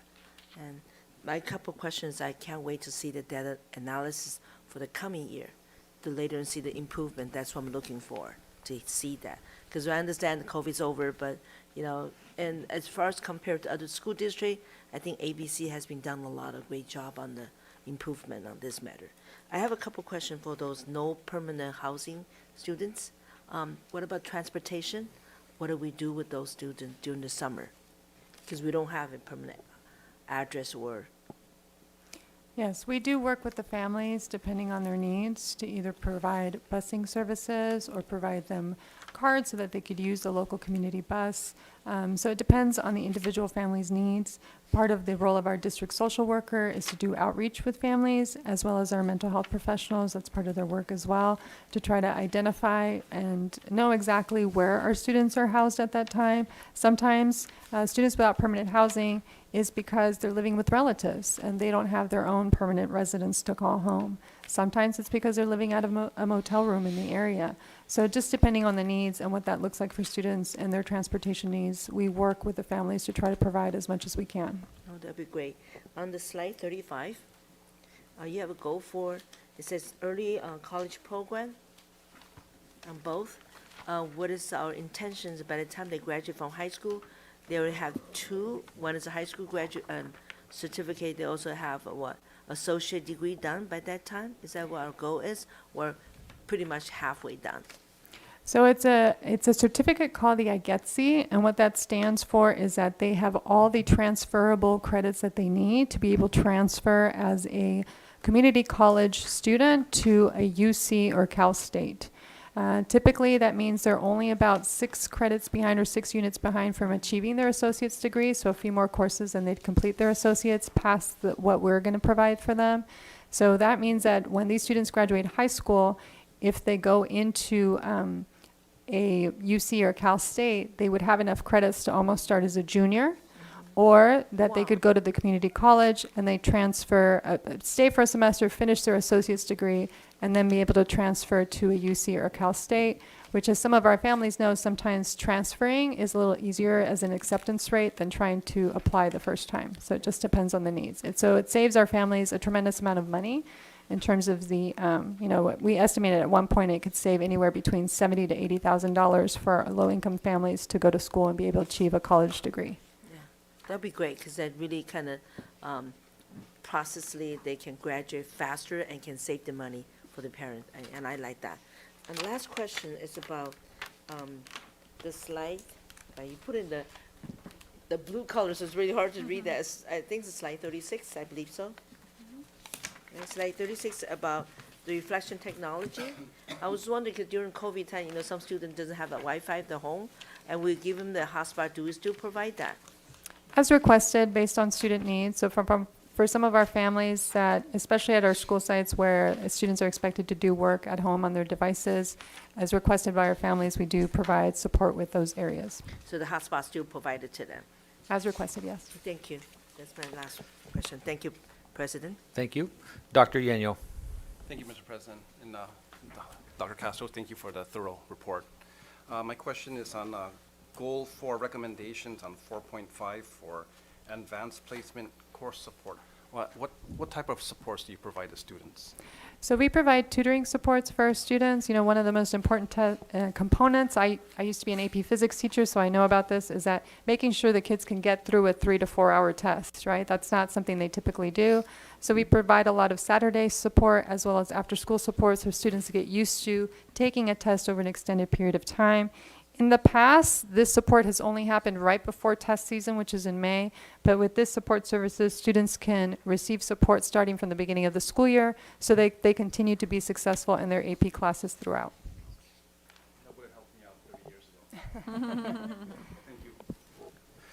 Thank you, Dr. Yenyo. I have a few comments and a question. As we look at the safety mentality perception of our students, I'm a little bit disturbed. Only 75% of our 6th grade students feel safe at school, and 56% of 11th graders feel safe at school. I'm wondering if there's anything we can do to educate these students about all the safety protocols we have in place, because if their perception is fear and they're not in a good mental state while they're at school, their learning is going to be affected. So I'm hoping there's things we can think of to teach them, group setting or whatever, to improve their perception of that, because I think that's critical to learning.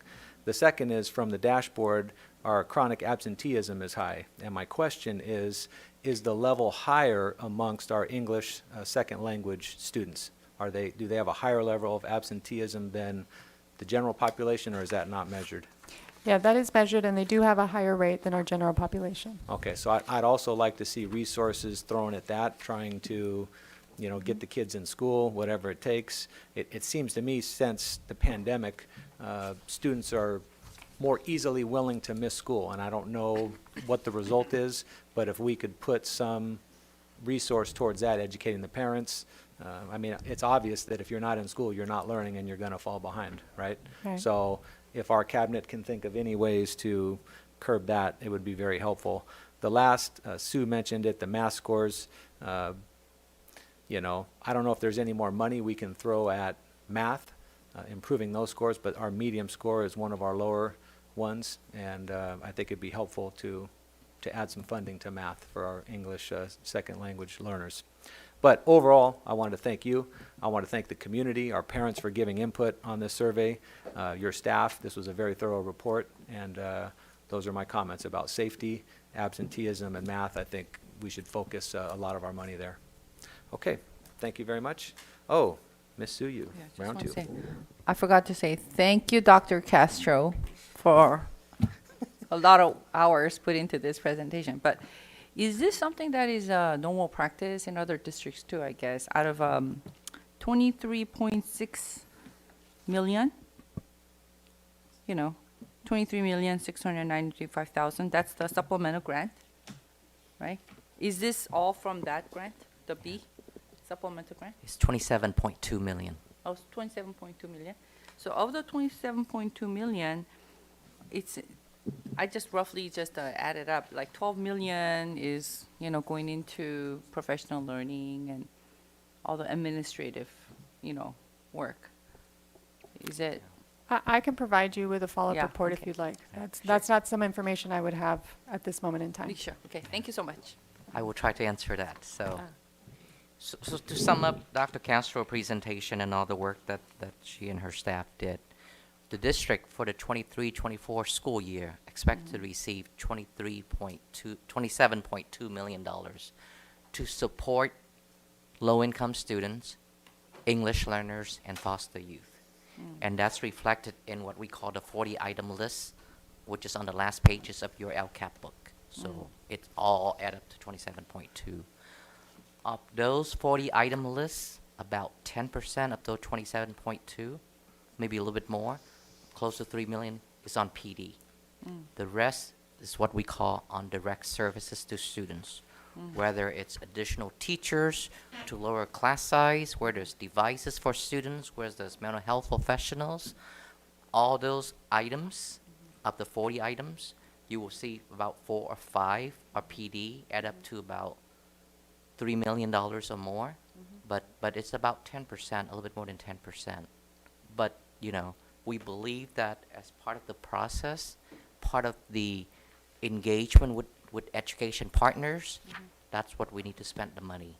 But I like Mr. Beach, and as we say, where do we focus, right? We focus on attendance, improving that. We focus on math steps, how to support our students in math. We focus on basically back to the 8 state priorities and the 6 goals. That's how you should look at it from the umbrella perspective. This is how much money we expect to receive. Who do we need to serve? what are the 8 priority goals, 8 priority from the state, what are the 6 goals, and that goes down to the 40-item list. We believe this is a balance, a comprehensive plan that support our goals, our 3 focus areas with safety, with academic learnings, and with social emotional support for our students. So that's what we see. So it is a balance. And the LCAP that was just presented is part of the budget, or I like to call the big budget, that I'm about to present to the board. So let's segue into that budget presentation, Thank you. if that's acceptable with the board. Yes, sir. Thank you so much. So California, the state of the state, again, starting from the top, just about this exact same time last year, the state was enjoying a $97 billion, would it be, in surplus. Moving forward, a year later, we are now facing a $31.5 billion in deficit. So that is about $128 billion swing in 12 months. So how do you go from rich to not so rich? So this is the issue, and I want to spend some time talk about this. It's our tax system. It's our progressive tax system where half of all the taxes collected by the state is being paid by the 1% earners. It is just what it is. So if they do well, then the state will do really well. If they don't, then we are going again from a $97 billion surplus to a $31 billion deficit. We have issue with this year where normally by April 15, the state knows how much tax they're going to get from income tax. That got extended through to October. That's also create uncertainty. We also dealing with higher interest rate by the Federal Reserve, inflations, the failings of the regional banks. That create also uncertainty. The debt limits, there's resolution to that now, but that's also create uncertainty about, the take back from the federal government on funds that haven't been spent. I could talk more about that, and of course, inflation is still, front and center issue for everyone. So these are the reasons why the state of California has gone from $97 billion in surplus to $31 billion in deficit in 1 year.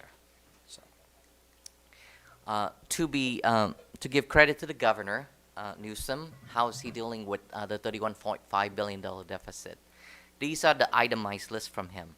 $6.7 billion in actual spending reductions, $3.9 billion in additional reductions, but it's automatically triggered, delaying spending of $8.1 billion, shifting funding of $7.5 billion, and additional revenues and borrowing of about $5 billion.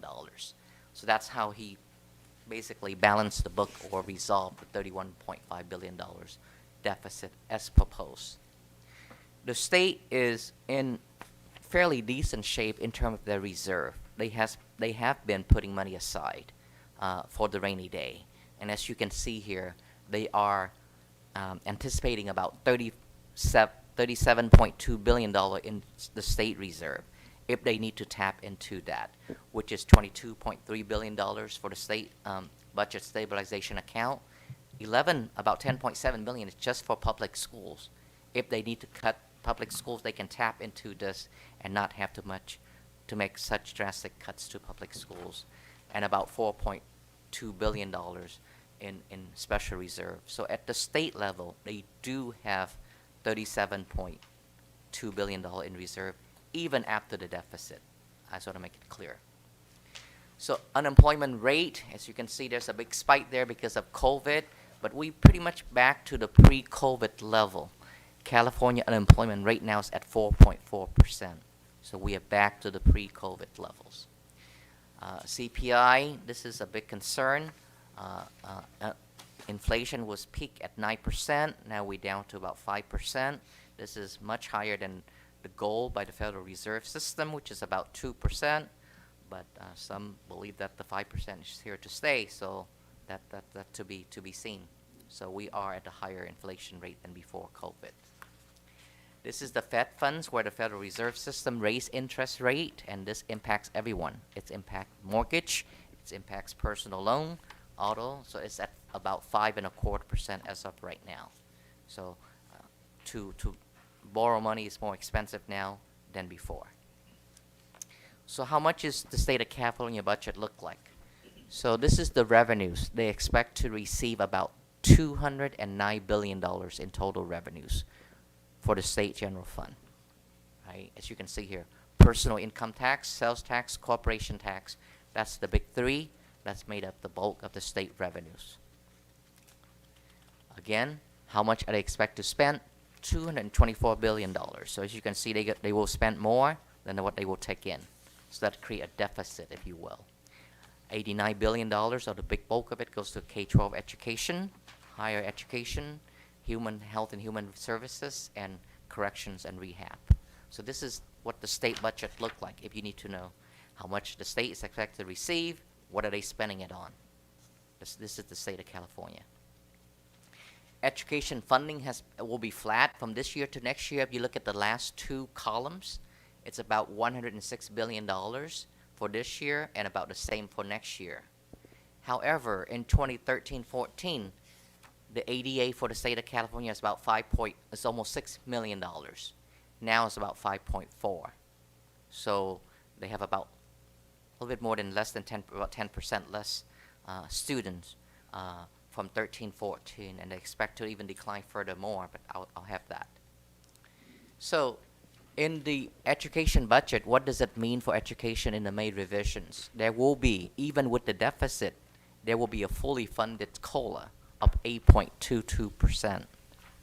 So I want to make sure that the board is aware of that. The governor proposed to fully fund cost of living adjustment of 8.22%, even with a deficit. However, and also continue with the three major program for this year, the Universal Meals Program for all students, eat free breakfast and lunch, where all student or unduplicate account students, the English learners, the foster youth, and the low-income students have an option to stay to school until 6 o'clock. That's our Excel programs. As you can see, all of those students can stay until 6 o'clock, and they also have 30 more additional school days in the summer or during intersessions. So I want to repeat that.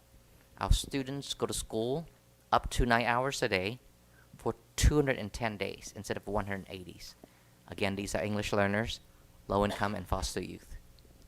However, the governor has also proposed to cut fundings that was given to us. So this is like almost a mid-year cut, if you will, both in the art, music, and instructional block grant and in the learning recovery block grant, reducing it by $1.8 billion in the art and music block grant and about $2.5 billion in the learning recovery block grant. The impact for ABC for these cuts will be about $12 million if it's get approved. So this is real funding take back from the state. Now, you also heard about the federal government and part of the debt limit or debt ceiling resolution is that they will take back any unused ESSER money. It doesn't impact us, ABC, or education in general. It's impact federal agencies who haven't spent their money. So all the money that we receive from the federal government are safe, and we have planned to spend it all out by 23-24. Again, all the ESSER funds will be spent out by 23-24. We talked about the expanded learning program that we talked about here. So I want to spend some time, and we need to look at this chart because it's very important. Pre-COVID in 2018-19, we had 20,300 students. This year, we are down to 18,333 students. We lost almost 2,000 students. Based on the study by Davis Demographic, we will be down another 2,800 students by the year 29-30. We'll be down to 15,541 students. That's a 25% loss in students, if the projections holds true, right? This is from 23-24 to 29-30, just a projection. So we will track this and we will monitor it year by year, as you can see. And they present the projection to the board. How they do that is based on birth rate, based on what cohort survivor, meaning students move in and out of the districts, based on housing affordability and based on new constructions or new housing units within ABC. All those factors in, and they still expect to see another decline of 2,792 students by the year 2930 for ABC. And that's why we had our first meeting with that committee, the declining enrollment committee, to look at this and to address the issue and how to react to the declining enrollment. So it's not just California. So this is another projection actually from the State Department of Finance and also CDE, which is the California Department of Education. What they're saying is that by 31-32, the county of Los Angeles will see a decline of 17% from this point. If you look at this chart, the state in total will decline by 8%. State of California of students, but Los Angeles 17%. So ABC, based on our own projection, is faring a little bit better than the county, because the county is expected to decline by 17%. So this is a real issue, and it's not just an issue for ABC, but it's an issue for the county of Los Angeles, and it's an issue for the state of California. Declining enrollment. We have less students. So, and it's reflected in the funding, because the less students you have, the less funding you will receive. Right? That's just how things work. So if you look at 23-24 here, even with the rolling three-year average funding, we expect to lose funding of about 771 students next year. And the year after that, 823. It's just how the formula works. So in terms of building the budget, we have to factors this in, and knowing that the state will reduce funding by 771 students for ABC. This is the chart that the president talked about earlier. I just happen to have it in here about attendance rate. So the first, if you want to focus on the last two columns, right? Pre-COVID, in 2018-19, what's a second principal apportionment? That's P2. That's what you want to focus on. California attendance was at 95.14%, right? ABC was at 96.53. So we always about 1% or more higher than the state average. We have great attendance in ABC.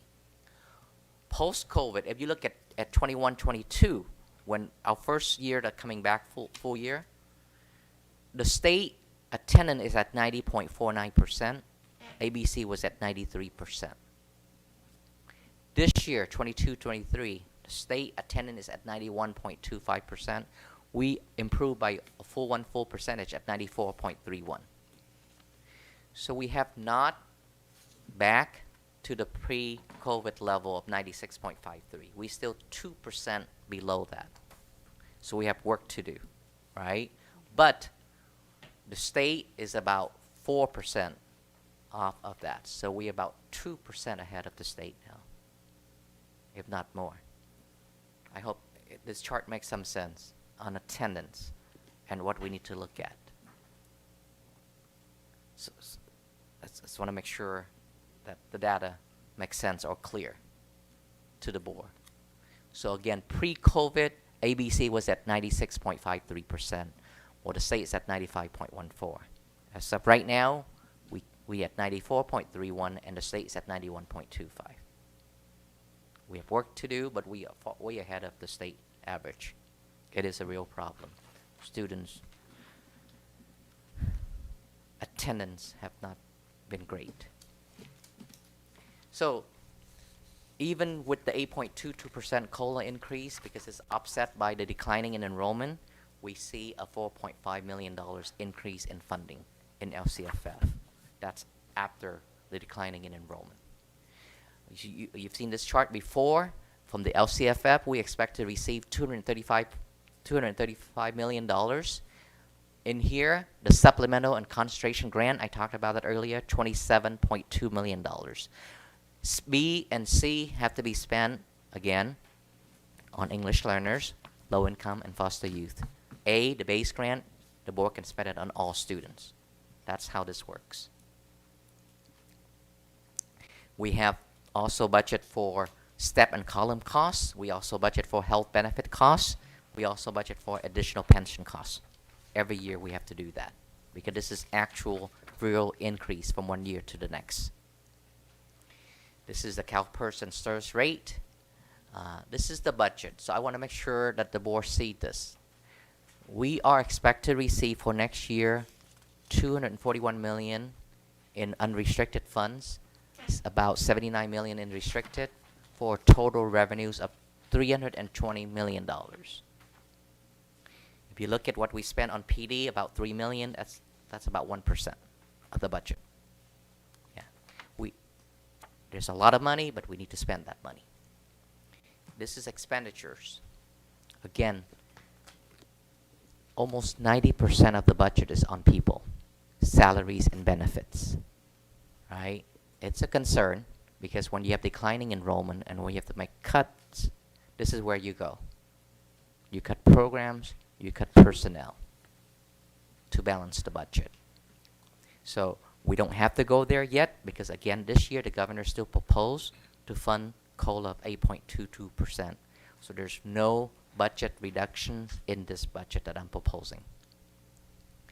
So what is the bottom line? How much do we have money we have in the bank, right? You want to know that. So if you look at the very bottom number on let's say $29.3 million, that's your fund balance. That's your reserve. That's your saving, if you will. That's unrestricted. The board have full control of that money. We also have $60 million in fund balance that's restricted. That money will be spent now eventually to support our student. This is the one-time money that we've been talking about, that we'll keep extending it until it's out. But every year, we're going to spend about $10 million or more to support our students, $10 to $15 million, to continue the programs that Dr. Castro have mentioned, right? So this is a 3-year projections on top of the current year. The state also want to know that we are able to meet all financial obligations for the current year and the next 2 years. And I'm happy to report that we are able to do that even though we are spending down all the restricted fundings. One of the items that I have to report out is how much money we have. What is the minimum and the maximum reserve that we need to have? So in here, the state saying that we have to have a minimum of 3%, and we do have that.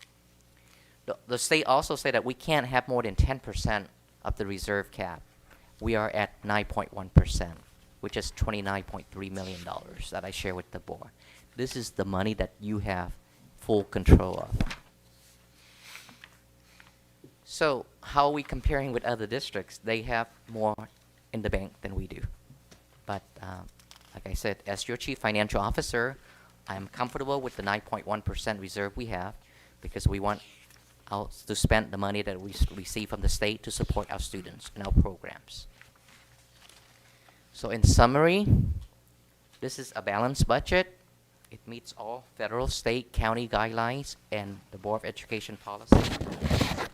We have a systematic, meaningful way of spending down the restricted fund balance, the one-time money, to support our programs in the 3 focus area here: safety, social emotional support, and academic support for all students.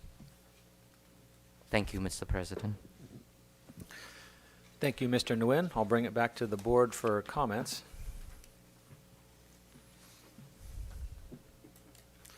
All right, we'll start with Dr. Rios.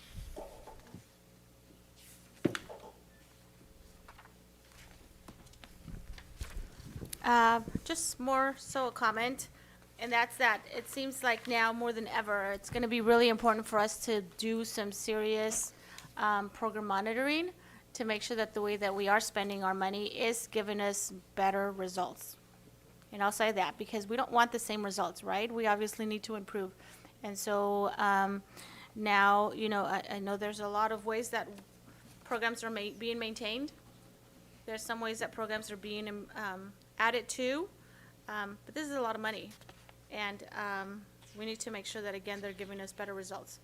The other thing is that on page 27, wait, where was it? whatever money we have left over, like, I hope that we really are talking to our administrators, that we really are talking to our teachers, and are not holding on to money, even though I know the reserve is small.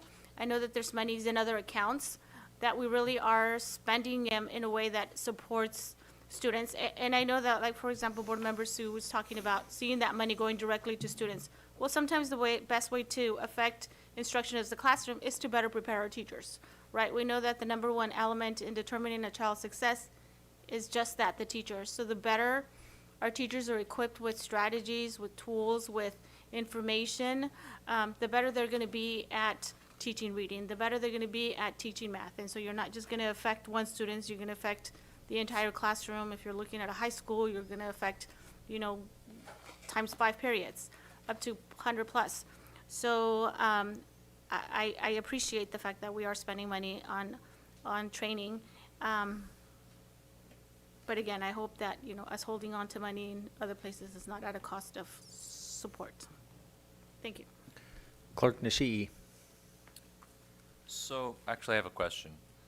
Regarding this page 17, you say that we're 94% in terms of our ADA, and the state is at 91%. And so That's correct. So the state is thinking about going from ADA to enrollment. That will not help us. That's not going to help us? Correct. That will hurt us. That will hurt Because us. if they had, so assuming that they have the same amount of money, right? It's just how Right. they allocate it to the different districts. It will help district with lower attendance rate. Like, I'm not going to mention any name, but it won't help us. We always have a better attendance rate pre-COVID or post-COVID than the state average. Right. So funding by attendance will help us. Funding by enrollment will not help us, assuming that they have the same dollar amount to give out. So ADA is better? For ABC, correct. That's right. Okay. Yes. So that's what I should be asking for. Yes. Even if I probably don't have that many votes. One more quick question.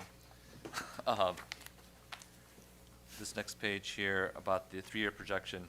So it says 29 million, 28 million, 28 million. So roughly, we're going to lose a little bit after the 3-year projection. This is including the current contract, but the next year we're going to have a different contract, right?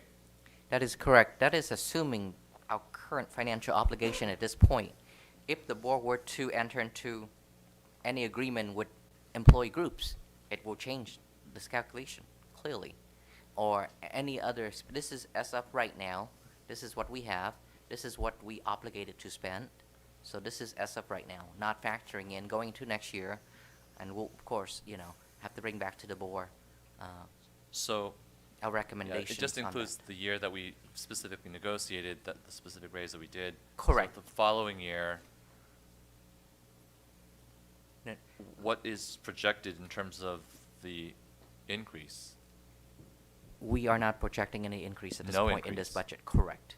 Usually when you build the budget, until we get parameters from the board, until we negotiate, and then we adjust the budget, we don't build, we would put in things like step and columns, but we don't assume any potential Okay. increase. Okay, so this projects a 0 increase. Correct. Okay. And then my last question, and maybe I'm reading it wrong. The average district has 22%. You are not reading it wrong. The Unified School District, like ABC, is at 23, it's at 22.19. 22.1. So if we were to have that same number, we would have about 50 million in our reserve? 60. 60? At least 60. It's double what we have. We have about 9%, so it's more than double, which is 29 million. So So other 22%. districts with the same budget would have 60 million, Correct. but we have 29. 29. Yes, sir. So we have a little bit less of a breathing space. Yes. Actually, we have half of the breathing space that other districts have. Yes. Yes. But we always have that. And we intentionally or purposely not holding on to a 20% reserve. We don't believe in that from the direction of the board, from the direction, recommendation from the superintendent. The money that we receive from the state should be spent on students in the year that we receive it. Of course, we need to have a fund balance for the rainy day. But because of our unique situation, our partners with our educational partners, we do not need If you ask me, as your CFO, again, a 22.19% reserve. I believe we have sufficient reserve. The fact is that for the last 22 years, we do not need to lay off one permanent employee in ABC. Okay. It speaks a lot to how we manage our money, the partners with our union groups or our educational partners. So I would like to go on record and say that we don't need a 22.19% reserve. Okay. There's no point of sitting on $60 million when we can spend it on students. We already have $60 million in the restricted fund that we will eventually have to spend it down. We will meaningfully, systematically spend it down, where we will talk about academic return on investments. Okay. Yes. Thank you, Clerk Nishii. Before I go to my fellow colleagues, I'll ask a quick question because it's related to this, Tuan. On page 31, it says the reserve cap for ABC is 10%. Was that a former board that said the cap cannot go over 10, or? It's a state cap. So how can these other districts have 22, 25% reserves? So they can if they commit to it. So there's, I don't want to say, there's a way of going, I want to answer this carefully. So there's a way to meet the cap but still have higher than 10% by commitment. So if you say hypothetically we have 60 million, right, and the cap is at 30, right, the board can commit the other 30 for future projects, for things like, for the different things, right?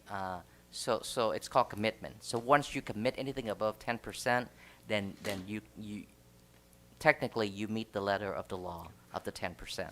So without having commitments, we're within the state law, under 10%? Yes, sir. Okay. Thank you. Board Member Suyu. Thank you, President Beach. Thank you, Tuan. It's always so enlightening when you give the presentation, but I was kind of shocked that, wow, we had like almost 100 billion in surplus last year, and then now we're at 31.5 billion in deficit. Yes, ma'am. Unbelievable. Yes. California. Yes. So many people are moving out. I was just regarding the projection for the future. Yes, ma'am. And I think that ABC always does better than the average throughout the, compared to other districts, our neighboring districts and California. I think ABC has always done better. However, we cannot stop the circumstances because it's not just one factor, but many factors, right? The birth rate has been going down. That is correct. Yeah, and California is facing probably for the first time declining population. That is correct. Yeah, due to birth rate and people moving out. Yes, ma'am. So as a district, what I read from the paper, correct me if I'm wrong, by 2030, the entire LA County, where the most population is, where most populated LA County will be facing a 30% declining enrollment in all the schools. So according to this Yeah. projection by the state, it's Yeah. on here. If Yes. you were the second column, Yes. Los Angeles County, Yeah. it's projected that they will lose 17%, just Yes. 17 Right. of the students by 31, 32. Okay. So on this note, President Beach and Tuan, I wanted to just bring up the fact that, we have that committee with a declining enrollment, right? We do need to aggressively push that forward and look into prepare for this 30% decline, 25-30% decline by 2030, which is happening, and Yeah. have a It's on this page here, page 14. We have our first meeting already, Mhm. and they very aggressive, and Mhm. they want to meet monthly, including the summer, Okay. to ensure that they will deliver their final recommendation Mhm. by the board Mhm. by May of 2024. That's their goal. Okay. They want to. Their plan is to spend a year Okay. looking at this because they want to do a thorough job, Mhm. because it's an important job. Mhm. But they do have this data, this Mhm. information, Mhm. and if you look at here, we declined. Yeah. It's already happened. 2,000 students. That's We will significant. decline another 2,800 students. Right. This, if I can't sleep at night, this is probably why. And so, on this note, I wanted to bring up that, we might have to revisit the whole bond project and how we are going to manage our facility. to accommodate not, it's not going to be 22,000 students, it's going to be 15,000 students. So those are some of the factors that we're going to have to put in. And then also, customer. Who is our customer? Because the districts are going to be competing against each other, right? And of course, ABC is one of the better districts. I hear that all the time for many reasons, but just, you know, what does our customers want? And I think those are some of the important factors that we want to consider moving forward. So it's timely because we plan to have a budget the Measure BB update for the board the next meeting. Okay. So I'll factor in all that in. We have not begun modernizing our elementary school intentionally by the direction of the board. We started the high school. We are at the middle school now, and hopefully the work of the declining enrollment committee will be, you know, or the recommendation will be in time for the board consideration, and that would help us and guide us with the implementation of the Measure BB or the remainder of that program. yeah, So I mean, I would like to see students from other districts in the future knocking at our door. Yes, ma'am. Thank you. Thank you. Vice President Say.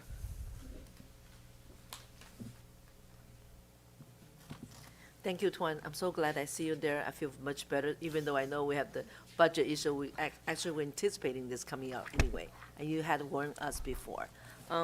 Couple issues, you know, on your budget consideration on slide 20, decline enrollments really is nothing we can control. We pray for the miracle. You know, I believe it should be changed because I'm counting my family and my kids' family kids, their friends. I know about 20 young kids moving in here. My kids, I have 2 young kids by 28. They will be enter our ABC school district. And good news, my daughter-in-law, which is the other one, also have kids now. So we'll bring some more young kids in. Hopefully that will change something miracle on them. And the couple things I remember the health benefit, that's what the employee really considered about it. I know we have some increase there. So the future, if any changes, I'd like to take consideration, that's what employee looking for. We want to keep our promise to them. I remember on the olden day, that's our board promises. The staff here will want to make sure they have a good health benefit. Pension costs, I mean, what is your, with nothing you can control either, right? It's being increased. I mean, this is not just our district problem, it's all the city and everywhere. Am I right? That is correct, ma'am. So unfortunately, on page 20, what we call here is almost all of these are automatic increase. We can't control, we don't control. We can, for example, health benefits. You can control that by modifying your plan. So, you know, or have it, you know, a different version of a plan. So pension costs, you can't control that. That's set by the state. But Step and column, that's in the CBA. Right. So there's nothing, you can't control that either. So When I'm looking at I agree with you, statewide attendance rates. Now, what can we do in our district? Even though we're 1% higher, and we have the improving from pre-pandemic now to 2022 to 2023, we're 94.31, which I have 2% drop there. Then how do we improve on that matter? That we can measurement can be done on that part, attendance set. yes. So trying to look at the positive, right? We improved 1% from last year. If you can see there, 93. Higher, yeah, 1% right. higher. So we have began implement again Saturday schools. We have good. teams. We have parents liaison at all of our Title I schools who would actually, you know, we will start knocking on doors when students don't show up to school. So we go back to the basic and all of that EL counselors that would help. So we have all the resources at the Title I schools to ensure that our students come to school. So we are working on it. It could be a long way, and I hate to say this, we don't know if we ever get back to the pre-COVID. We hope we will, and we're working toward that, but right now we're still about 2% below. But like I said, we still 3% ahead of the state average. Yeah, I remember a couple years ago, we even have a principal go door to door, knock them, and then give them a credit card. I remember, Carrie, you were involved, remember, on the Hawaiian Garden area. We went to door and give it a credit card, like $20, $15 for participating, and kids also get some kind of extra credit for that. Well, I want to thank you to staff working so hard to improving our attendance rate. Keep it up, and we depending on you. Thank you. Thanks, President. Dr. Eugenio. Thank you, Mr. President. Thank you, Mr. Nguyen, for the report.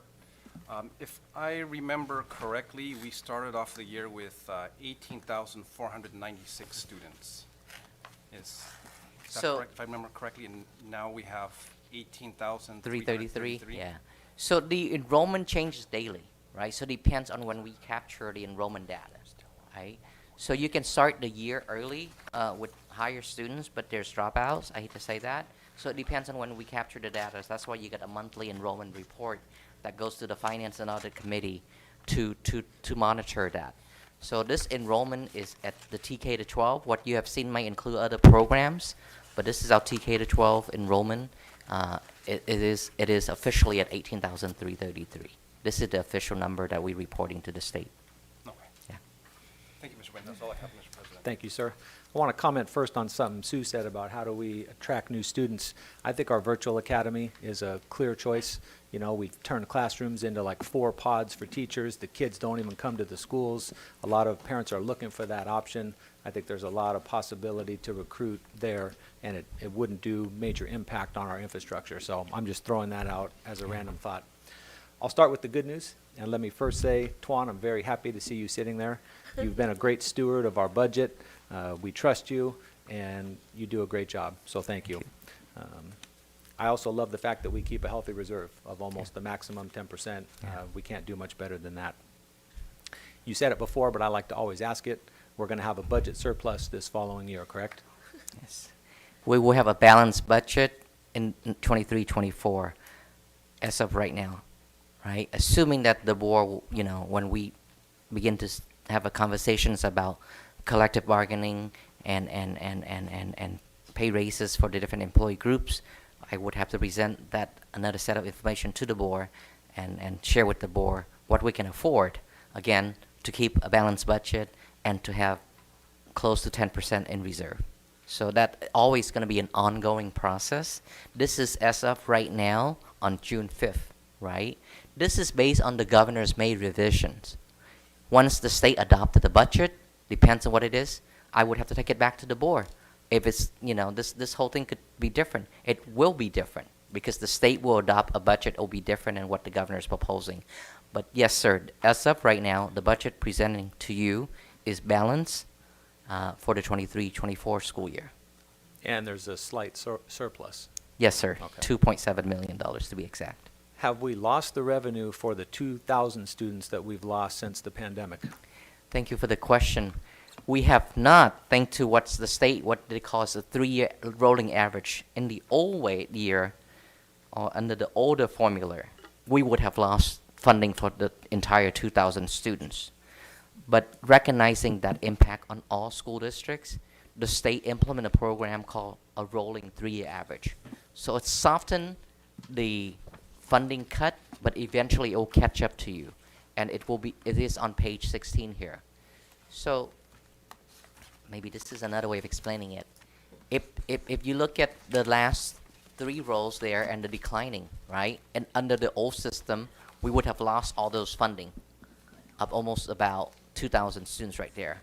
But the 3-year average helped us, and it's kind of cut it up into 3 years, and they take the money back slowly, but eventually they will take back, or we will lose the funding for all 2,000 students by 24-25.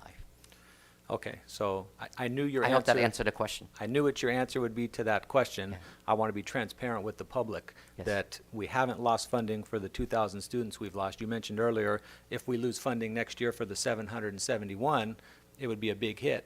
If we lost all the funding, it's going to be 2,771 plus students That that is we lose correct. funding for, and that's going to be a catastrophe That is for our correct. budget. That is Is that correct. correct? Okay. So I'm putting it out. I've talked about it to the board members. We can't discuss what we discuss in closed session, but I'll say now publicly, I'm extremely concerned about our budget in the future. I think we need to put contingency plans in place, worst case scenario, what we would look at. I don't want to see anybody lose jobs. Maybe we do it through attrition or different plans, but I'm hoping in some closed session or somehow this board can see a scenario or contingency plan for if the state budget gets worse, which I think it will, but regardless, what we're going to do in a crisis, that we're planning for that. Budget discussions will be an open item sessions. However, under negotiations, the board can discuss budget in closed sessions. So when the time comes, when we're ready to begin negotiations with our partners, I will present to the board, a budget, what we can and can't afford. Okay, I just want us thinking about it. I hope it doesn't happen, but I'd like us to be planned for it. Okay. Any other comments? I see one more. Dr. Yenyo? Okay, you're done. Okay. Seeing no more discussion on this item, I'm going to close the item, and it'll be an agenda item at the next meeting, correct? Okay. Action items. 1.1A, may I have a motion to approve community member reappointments to the Citizens Oversight Committee? So moved by Sophia. Eugenio, second. Mr. Nguyen. Thank you, Mr. Beach. Again, the Citizen Oversight Committee is a legal committee set by the state, so this is not a board advisory committee. This is very different than the rest of your committee. This is a state mandate committee. So you are required to appoint members to that committee as a watchdog. Basically, they look at every expenditures that we spend on the Measure BB to ensure that it's in compliance with the law. And they have been very diligent at doing that. We have 7 members there. They are appointed by the board for 2-year terms, up to a maximum of 3 terms. This will be their 3rd term for everyone except for Mr. Marcus Bedford. This is his 2nd term, but for the rest of the other members, it will be their 3rd term, meaning that after this appointment in 2 years, the board will have to appoint all new members, because legally they can only serve a maximum of 3 terms. So again, my recommendation to the board in conferring with the members is that the board reappoint them to the Citizen Oversight Committee for 2 more years until 2025. After that, at that point, then I will bring it back to the board for another appointment. Board Member Suyu. So my quick question is, are they obligated to serve 3 terms, or can they just serve 2 terms and that we can appoint another, member? They are not obligated to, but they all have volunteered. They're not obligated to. They're not Yeah. obligated. They can say no, Mm-hmm.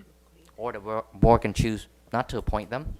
Mm-hmm. But then you have to start a process of appointing somebody else, and it's that's a separate process on itself. But that's up to the board. How long are we on a timeline? Yes, because technically there was a gap. March was when it was up, but since we didn't have any meeting until now for the COC, so the board can choose to not reappoint these groups, and then we'll have to start a process of appointing a new group.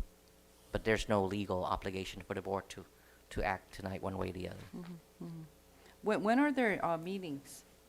So they meet 4 times a year. Mhm. So they meet in February, May, August, and November. So the next meeting will be in August of 2023.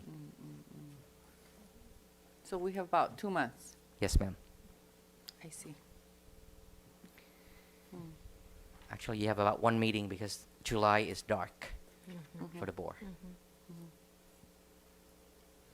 Ms. Yu, is that all? Yeah. Okay. I wish we would have started the process, in March, so that maybe we can even, think about if there's other members that are interested in serving on this, committee. Yeah. Sure. Again, the board can, if you choose to. Clerk Nishii. So my slight concern is you said they're limited to 3 2-year terms. And so this would be their last 2-year term for all of them. Except for Mr. Bedford. Except for the Mr. first Bedford. one. Yes. So in 2 years, we'll have 6 or 5 brand new, Right, that's the inexperienced bond reviewers. 6.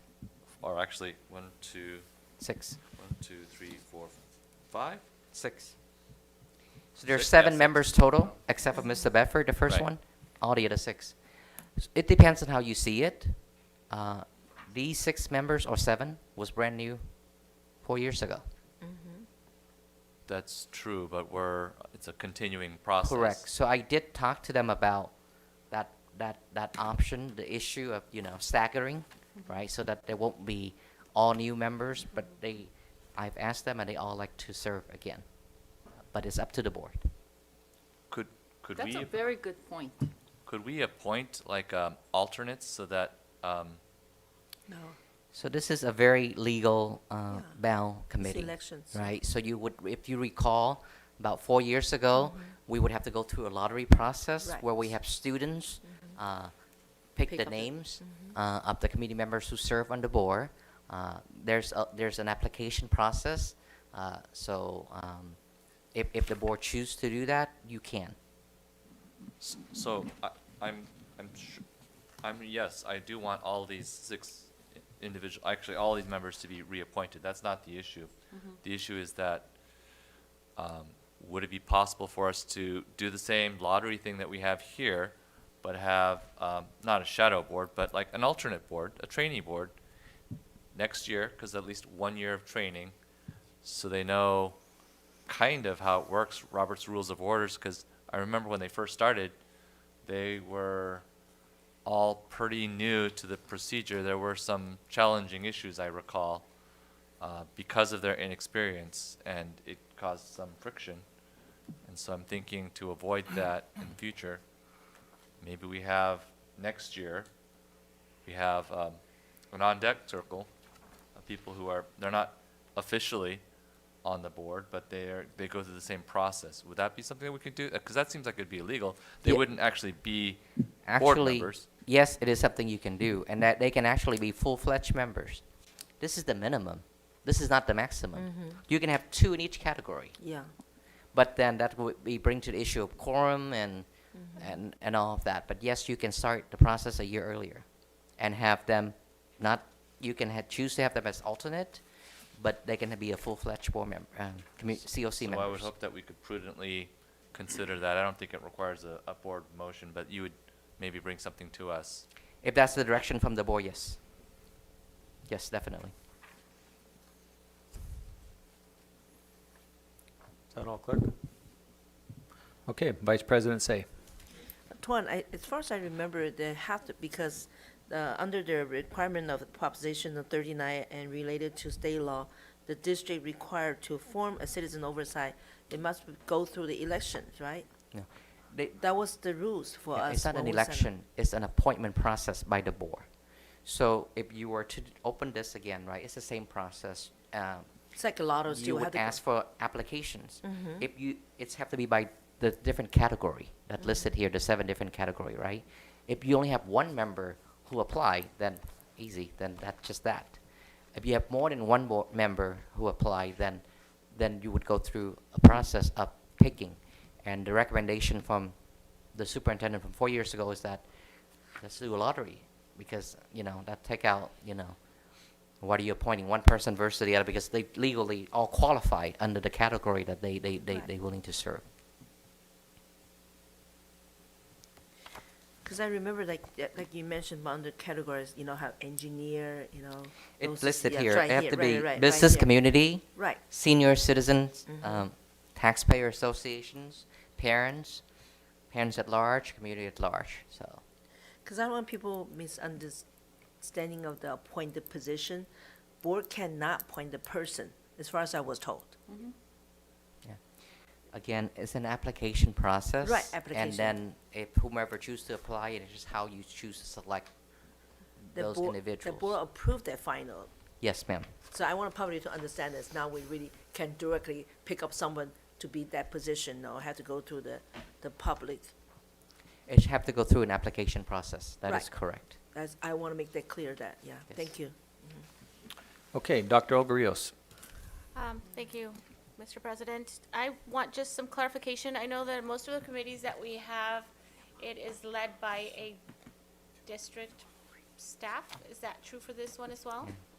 So district staff on all committees act as liaison for all committees. There's always a chair and a vice chair normally, right? They run the meeting. District staff act as a liaison to support and provide them the materials, the informations, what's legally required. We don't normally lead. We provide informations and we present, but any voting legally are done by members of the committee. It's not being done by district staff or even board member liaison. Who is the board member liaison for this committee? So this is a separate committee, as you can see. This is not your normal advisory committee, so you don't have So a we board don't have member a- liaison. Got it. Okay, thank you, that's Yeah, it. this is a state mandate committee. Okay, we'll go back to Clerk Nishii. So, I would like to amend the resolution to approve them. I just definitely want to approve the specific individuals, but also that we would amend and come back in about a year to consider the addition of 6 additional persons for the bond committee. You don't need to do that. You can just give directions to the superintendent Yes. to do that. So could you approve that as presented and then give direction to the superintendent in a year, bring back, start the process in a year? Yes, Yeah. that would be the amended motion. Yeah. Okay. No? What? You can approve the action item as is, Yes. but give direction to the superintendent to bring back, just to begin the process in 1 year. It's up to the board, or you can amend the motion, however you like. Yes, okay. All right, let's get more board comments, and then we can think of something else. Vice President Say. I kind of disagree with the reappointed people back in there, because I think still I like to be posted out, and that 'cause some other people might want to, interesting to, the way I'm looking at, some people may not like what they current right now represent category, and we do need to open to the outside people. More new people may come in to give a new idea and better service on that matter. I'm not against anyone here, I just want to let you know, okay? But I'm just saying we should still follow the same rules goes out, and if those people are still interesting, they also have a right to apply.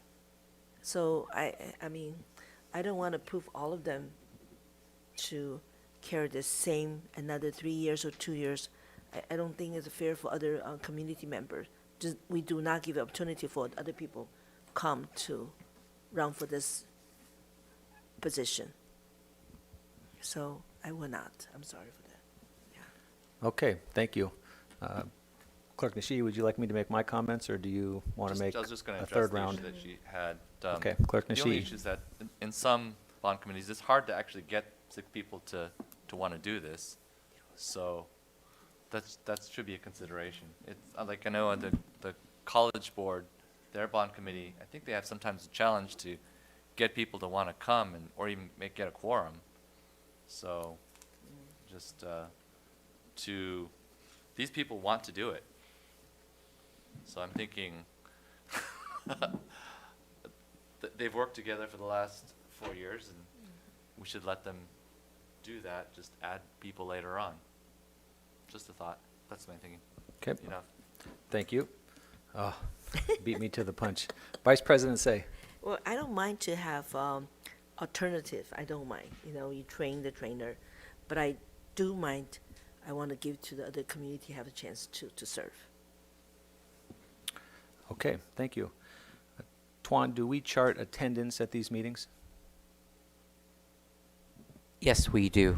Has any of these members missed significant meetings? So I would have to look it back at the minutes. So we meet 4 times a year, and the minutes and the agenda is posted on the website because it's a legal requirement. So can go back and report that to the board on Thursday notes. I can go back for the whole 4 years. Okay. Yes. I think you mentioned Marcus Bedford. Is he resigning, or? No, actually, there was a member in that category. That person resigned, so he joined this group, this committee after, the initial group. The other 6 was with this committee since 2019. Mr. Bedford came in 2021.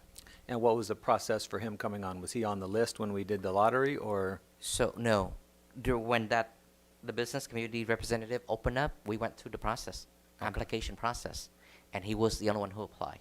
Okay. So that there's no need for. All right, so if this agenda item were approved, they could only serve through March 4, 2025. That would be the 6th year of service, and they'd have That to is come off, correct. except Mr. Bedford. Correct. Okay. And does this committee follow all the other committee board policy rules? Yes, more so. Okay. So they are regulated by the state, so they have more requirements. But for the most part, you know, Brown Act, Robert's Rules of Order, stuff. So all very similar, but it's a bit more formal. Okay. So I'll bring it back to the board. I guess we can entertain any motions. We can approve this as is. We cannot approve it. We can amend it. Does anybody have any thoughts? I'd like to see further report from, I'd like to see further report from you, Tuan, about participation. And to, make sure, because I do need quarterly, they come back and give a report. And most of the time, only like 1 or 2 members come. The rest member didn't even show up there. So I prefer just a minute to get back to us later. Okay, at this time, Clerk Nishii, let's see if there's any public comments on this item. Are there any public comments on this specific issue? I don't Okay. see any. All right, so back to the board. You know, Clerk Nishii makes a good point. It's hard to find volunteers. If we think there's 6 people out there that through a new lottery system would be willing to serve in this capacity, they've served 4 years. That's a long time. There's an option of doing a brand new lottery for new people. That's an option. Or these people can serve 2 more years, and then we'll do the lottery then. That's really what we're discussing, right? Or the option of, in 1 year, getting a new group of 6 or 7, and they would be alternates until the first people's term ends, and then they would take over. I guess it would be ideal because our bond project will go on for how many more years? When it was approved by the voters, it was a 10-year plan. Yeah. So So we have at least 6 more years. 6 more years. Unless we choose to accelerate it, but yes. Okay. So the most ideal would be to have maybe few members get elected. I mean, through the lottery, if we could have half new people and have people stay, that would help. For the following 2 years later, do another lottery to keep half and so forth. And I just That thought, would be helpful. I just thought of a compromise as well. At the 5-year mark, we could do a new group. That way the first group serves 5 years, the second group serves 5 years, and they're both within the 6-year limit, and it gets us all the way through our bond. Just a thought. Dr. Rios. I just want to call the question. I think we've debated this and we can go back and forth all night. Okay. All right. So, I have one more question, sorry. while she's called the question, Just call the question. We can vote. Okay. Danielle, roll call, please.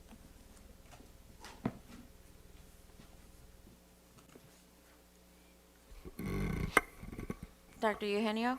Yes. Dr. Rios? Yes. Mrs. Yu? Yes. Mr. Beach? No. Mrs. Say? No. Mr. Nishi? Yes. The motion passes 4-2. Okay, we'll vote on the item. Danielle, roll call, please.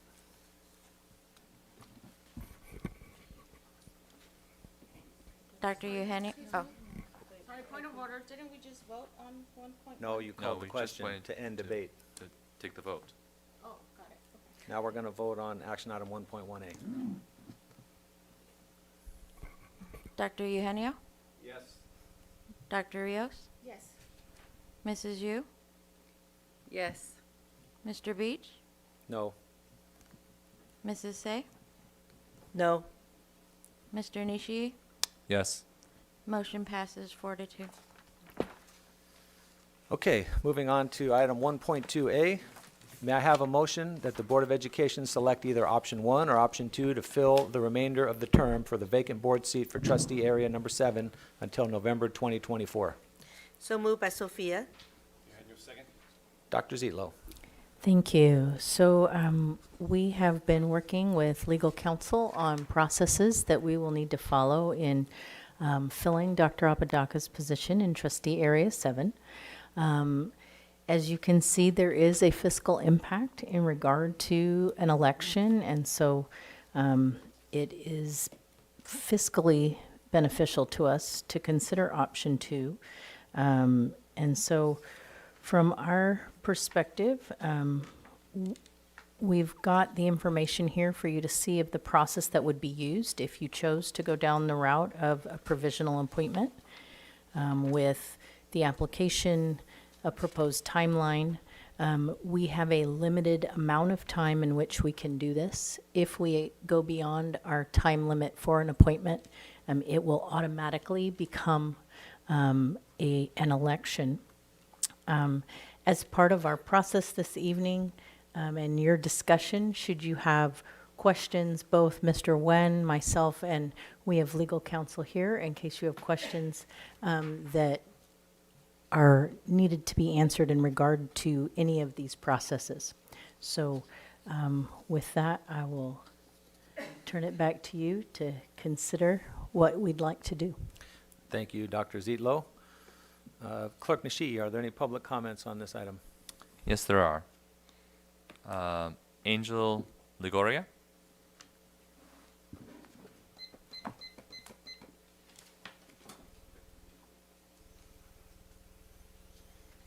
Hello and good evening. My name is Angel Ligoria, and I'm a resident of Hawaiian Gardens. I'm also a mother to 4 beautiful children and 1 handsome foreign exchange student from Japan. I've had him for 2 years. My family has been a part of the ABC Unified School District for over 10 years. I've also have been a part of our Cerritos Dawn football program boosters. I've been serving 2 years as executive vice president there. I did get word or heard about the new open position for trustee area number 7, and I wanted to come in here and introduce myself. So if you guys do appoint, that I would be one of the recommendations for your guys' open positions. And also, I just wanted to say too, previously before working with the Booster Club, I've also been 10 years plus with my church for the youth departments. So I've had a lot of experience with young people and young children. My main growth or my main focus or passion in life is growth in peoples in our communities. So with that, I just wanted to put myself out there. Thank you. Thank you.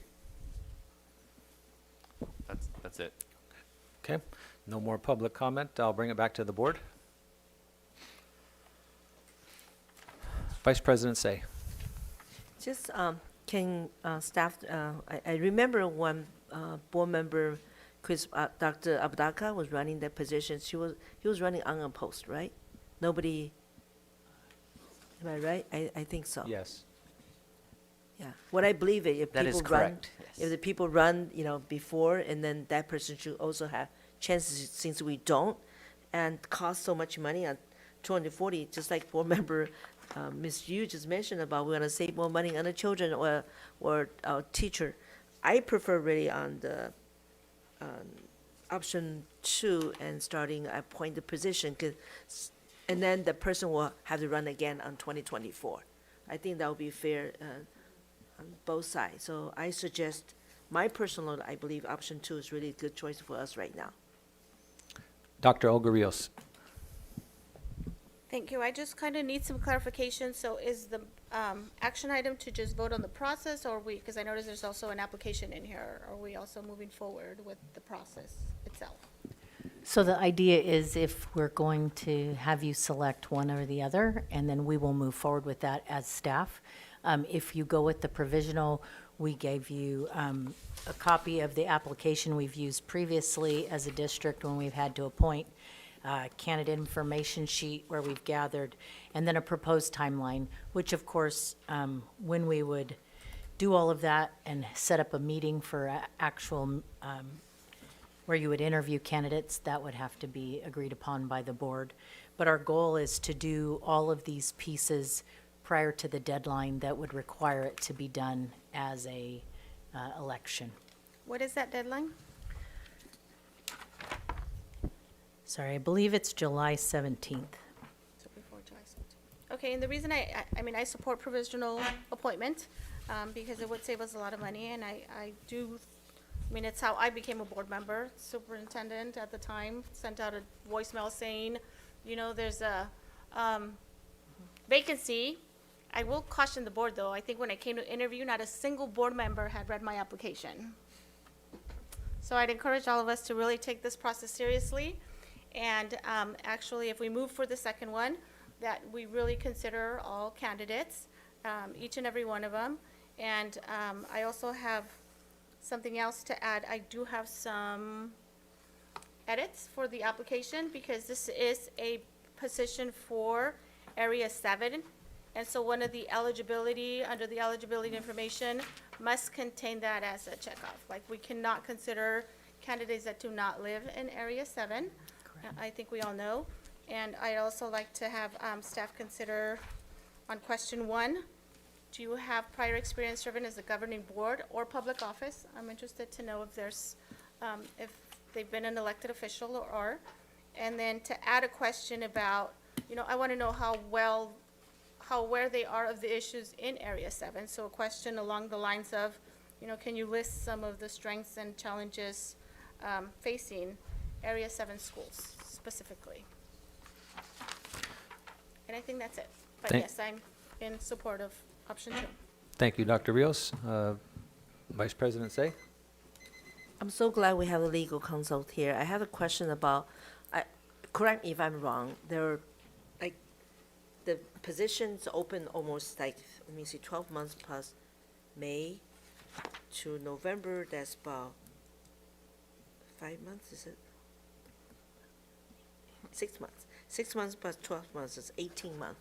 Is that kind of far? Usually you don't have to, I just want to know, because this is like almost of 18 months to the Correct. next election. Because in general speaking, like within 6 month election again, so normally you'll be okay. You know, you can do the appointed position, you know, by the board. But if over certain month there, they require you have to put out the elections. Correct. So because this is 18 months at least until the next election, that is why we need to do a provisional appointment. And if we don't, as a board, if you all don't appoint, then we are forced to go to an election. Yeah, that's what I want to verify. So legally, we're okay for that. Correct. Thank you. Clerk Nishii. And I think before, when this process occurred, that the board elected not to pick anybody, and I think they ended up with 6 people till the end. But that's not the option here because of the timing of the resignation. My only other issue is also regarding timing. The schedule is June 27th, having a special board meeting to do interviews. And I guess that leads us to July 17th. I think that gives us plenty of time till July 17th to meet that particular deadline. I guess we'll have a meeting on the 20th and the 27th. And everybody's good with that. It will take a long time. It's not just a part of another meeting process. Correct. It would need to be a special meeting. It would be a special meeting. Okay. That's it. And most likely on a weekend, right? Because it would be all-day interviews 27th. depending on the candidates. It's a week. I don't It's mind. a Tuesday. So that date would probably be a Saturday or We Sunday. if the board can meet at a different time, we were just going with a Tuesday because that's when the board normally meets.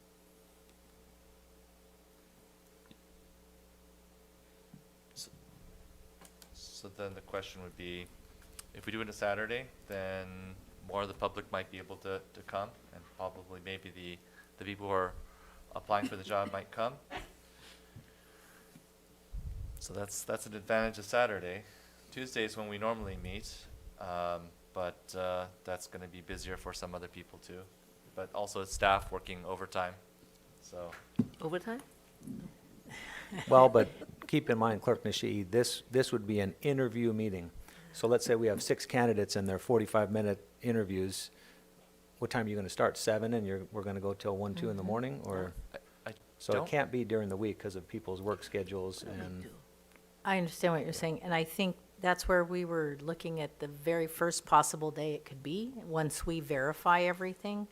The Saturday after verification would be July 1st.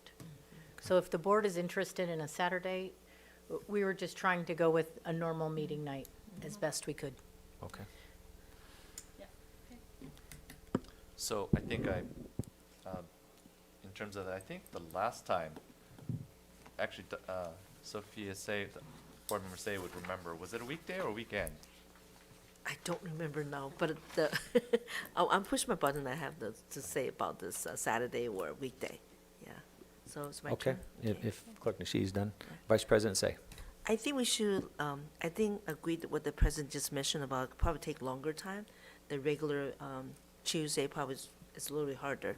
And Saturday, I mean, if the person who want to run the school board, which is, we are, I mean, we are sometimes special meeting, we come in on Saturday, and we also, so I think we should not think that route. We should think, how do we make sure we do the right appointed position? My question also want to make that very clear to the future, whoever person got appointed position, make sure this position only for 18 months only. So that should be clearly to allow them to know they have to run again on the November 2024 for this position. Board Member Suyu. Yeah. Aren't we just voting for the option? Yeah. I think we just vote for the option and talk about the interview date later. Right? I think we're all ready to vote. Okay, so I think we could probably direct staff to pick a date, depending what option we're going to go with. Yes. It sounds like there's probably consensus, but I support option 2 also. Yes. You know, if we get two or three candidates, I would prefer to do it on a weekday. If we get 6 or 8, we have no choice, and we have to do it on a weekend. So Yes. I do have a couple of comments. One is, for full transparency, Dr. Apodaca actually recommended a candidate to me. So in a future meeting, I'd like him to address the board and maybe make that recommendation public, but I'll leave that to him. And also, if the majority of the board can agree, if we go by appointment, it'll go to a special election anyway, right? So I support option number 2. Yeah. Is there any more comment? Okay, That's fine. Danielle, roll call, please. And I guess this roll call would be if they want option 1 or option 2. So, Yep. or does someone want to make a motion to go with an option? So I'd like to make a motion for option 2 with the additional information that Dr. Rios indicated for the application. Those seem like very relevant additions. And giving staff the discretion not to go on that specific date. for Correct, the- and giving staff discretion. Everybody, So is there a that would be second? my I motion. second. Okay, it's been moved and seconded. Danielle, roll call, please. Dr. Eugenio? Option 2, correct? Yes. Yeah. That was a yes? Yes. Sorry. Dr. Rios? Yes. Mrs. Yu? Yes. Mr. Beach? Yes? Mrs. Say? Yes? Mr. Nishii? Yes. Motion passes 6-0. Okay, item 2.3A. May I have a motion to approve the 23-24 Declaration of Need for Fully Qualified Educators in ABCUSD? So moved by Sophia. Clerk Nishi, any public comment? I do not see any. Okay, all those in favor? Aye. Any opposed? Motion passes 6-0. 3.14A, may I have a motion to conduct a public hearing and adopt a special education local plan area annual budget and service plan for the 23-24 fiscal year? So moved by Sophia. Second, Nishi. Dr. Castro. Good evening. This is a requirement of our SELPA to review our annual budget and service plan. And here with us this evening to review the information with you is our director, Dr. Rochelle Chavez.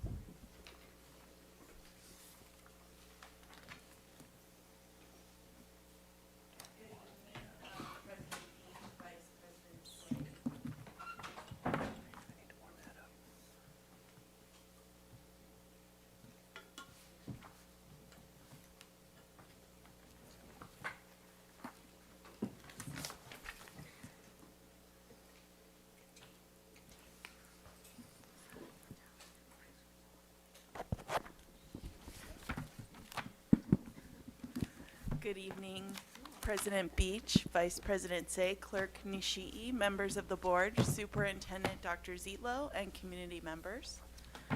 Tonight, I will review the Special Education Annual Service Plan and Annual Budget Plan. There may be some unfamiliar terminology, and so I've created some slides at the end that have some definitions in case you would like more clarification.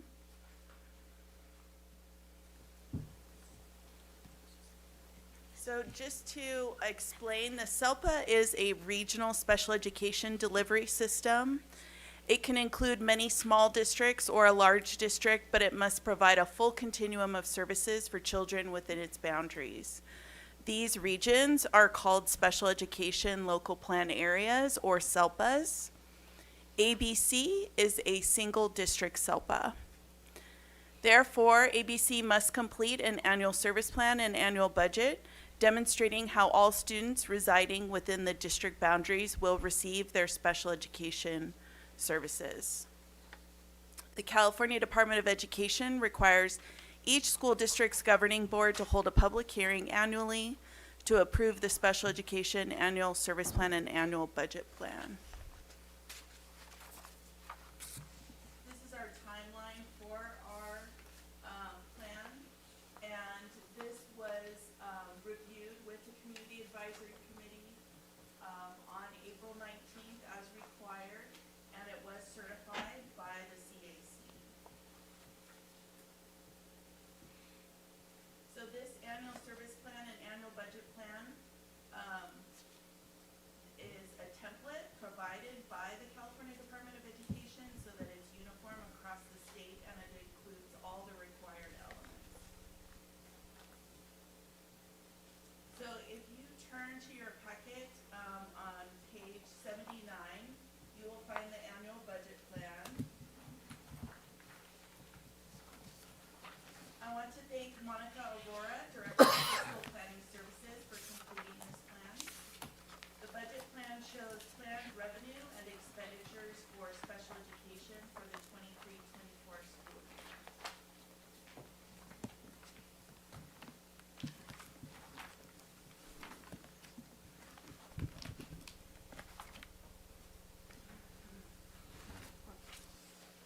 So these are the sources of revenue for the federal, state, and local funding. On page 81, it outlines the specific revenue by source. And on page 82, it outlines the projected expenditures.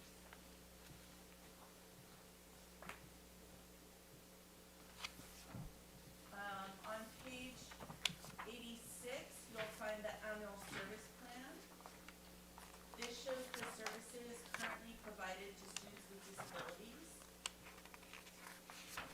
It's a number of pages, and you will see that some of those boxes are not checked. And what that indicates is that students are not currently receiving those services through their IEP.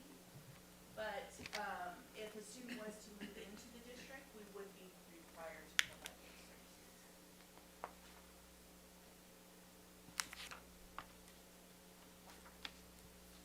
This is just a snapshot in time. So at one point in time, this indicates all the services that were being provided. And then starting on page 100, there's a grid that outlines where those services are provided at which schools.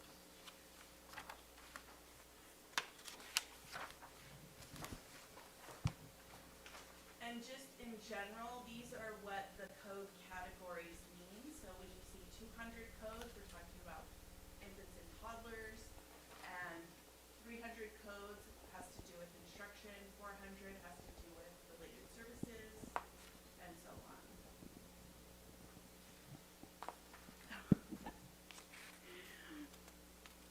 So once this plan is approved, it will be made available on the ABC SELPA website. Then the SELPA will submit this plan to the Los Angeles County Office of Education for certification, and then to the California Department of Education by June 30th. So this concludes the SELPA Local Annual Service Plan and Budget Plan presentation, and I'd be happy to answer any questions you might have. Are there any questions from the board? Seeing none, Clerk Nishii, are there any public comments? Are there any I don't see any. All those in favor? Aye. Aye. Any opposed? Motion passes 6-0. All right, item 3.15A, may I have a motion to approve request to contract with Character Strong LLC to provide training and keynote address at the summer professional learning in-person sessions for administrators, support staff, and teachers for the 23-24 school year. So moved by Sophia. You had your second. Dr. Castro.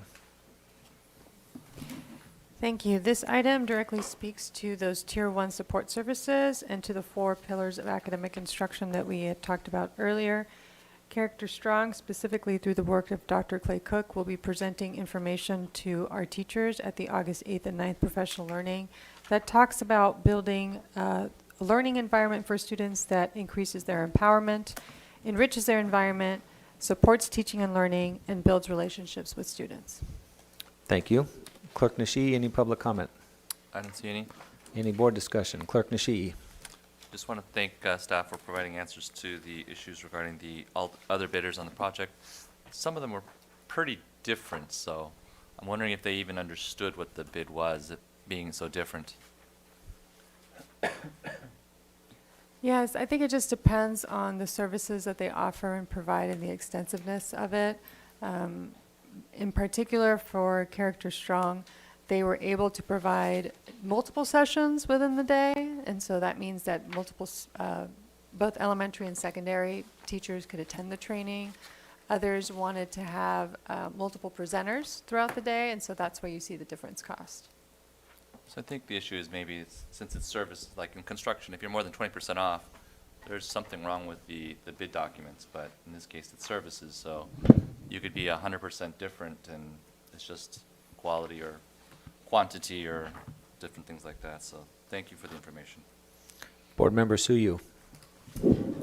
Thank you, Dr. Castro.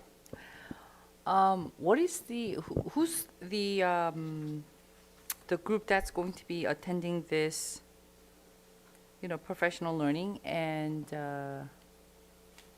what is the purpose that we want to accomplish here?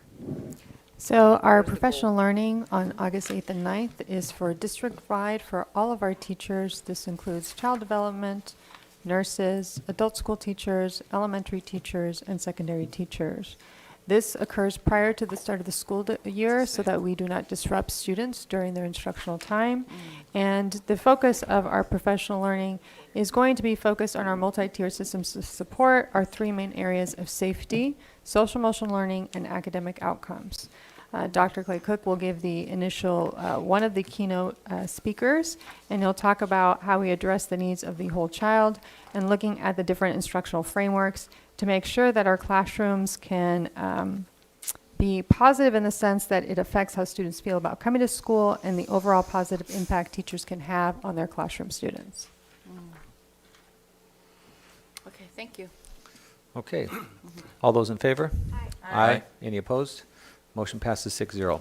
4.4A, may I have a motion to approve bid award ABC 1619 medical supplies to the following as lowest responsible bidders: North American Rescue, School Nurse Supply, William V. McGill, and Medco for the 23-24 school year. So moved by Sophia. Second, Sue. Clerk Nishii, any public comments? I don't see any. Any board discussion? All those in favor? Aye. Aye. Any opposed? Motion passes. 4.5A, may I have a motion to approve bid award ABC 1620 pizza bid to Pizza Depot DPA Goodies Pizza as the lowest responsive and responsible bidder for the 23-24 school year with an option to renew annually and additional 2 years. I'll move. You had your second. Any public comments? No. I just want to say I've had the pizza there. It's very low cost and it's very tasty. So, Clerk Nishii.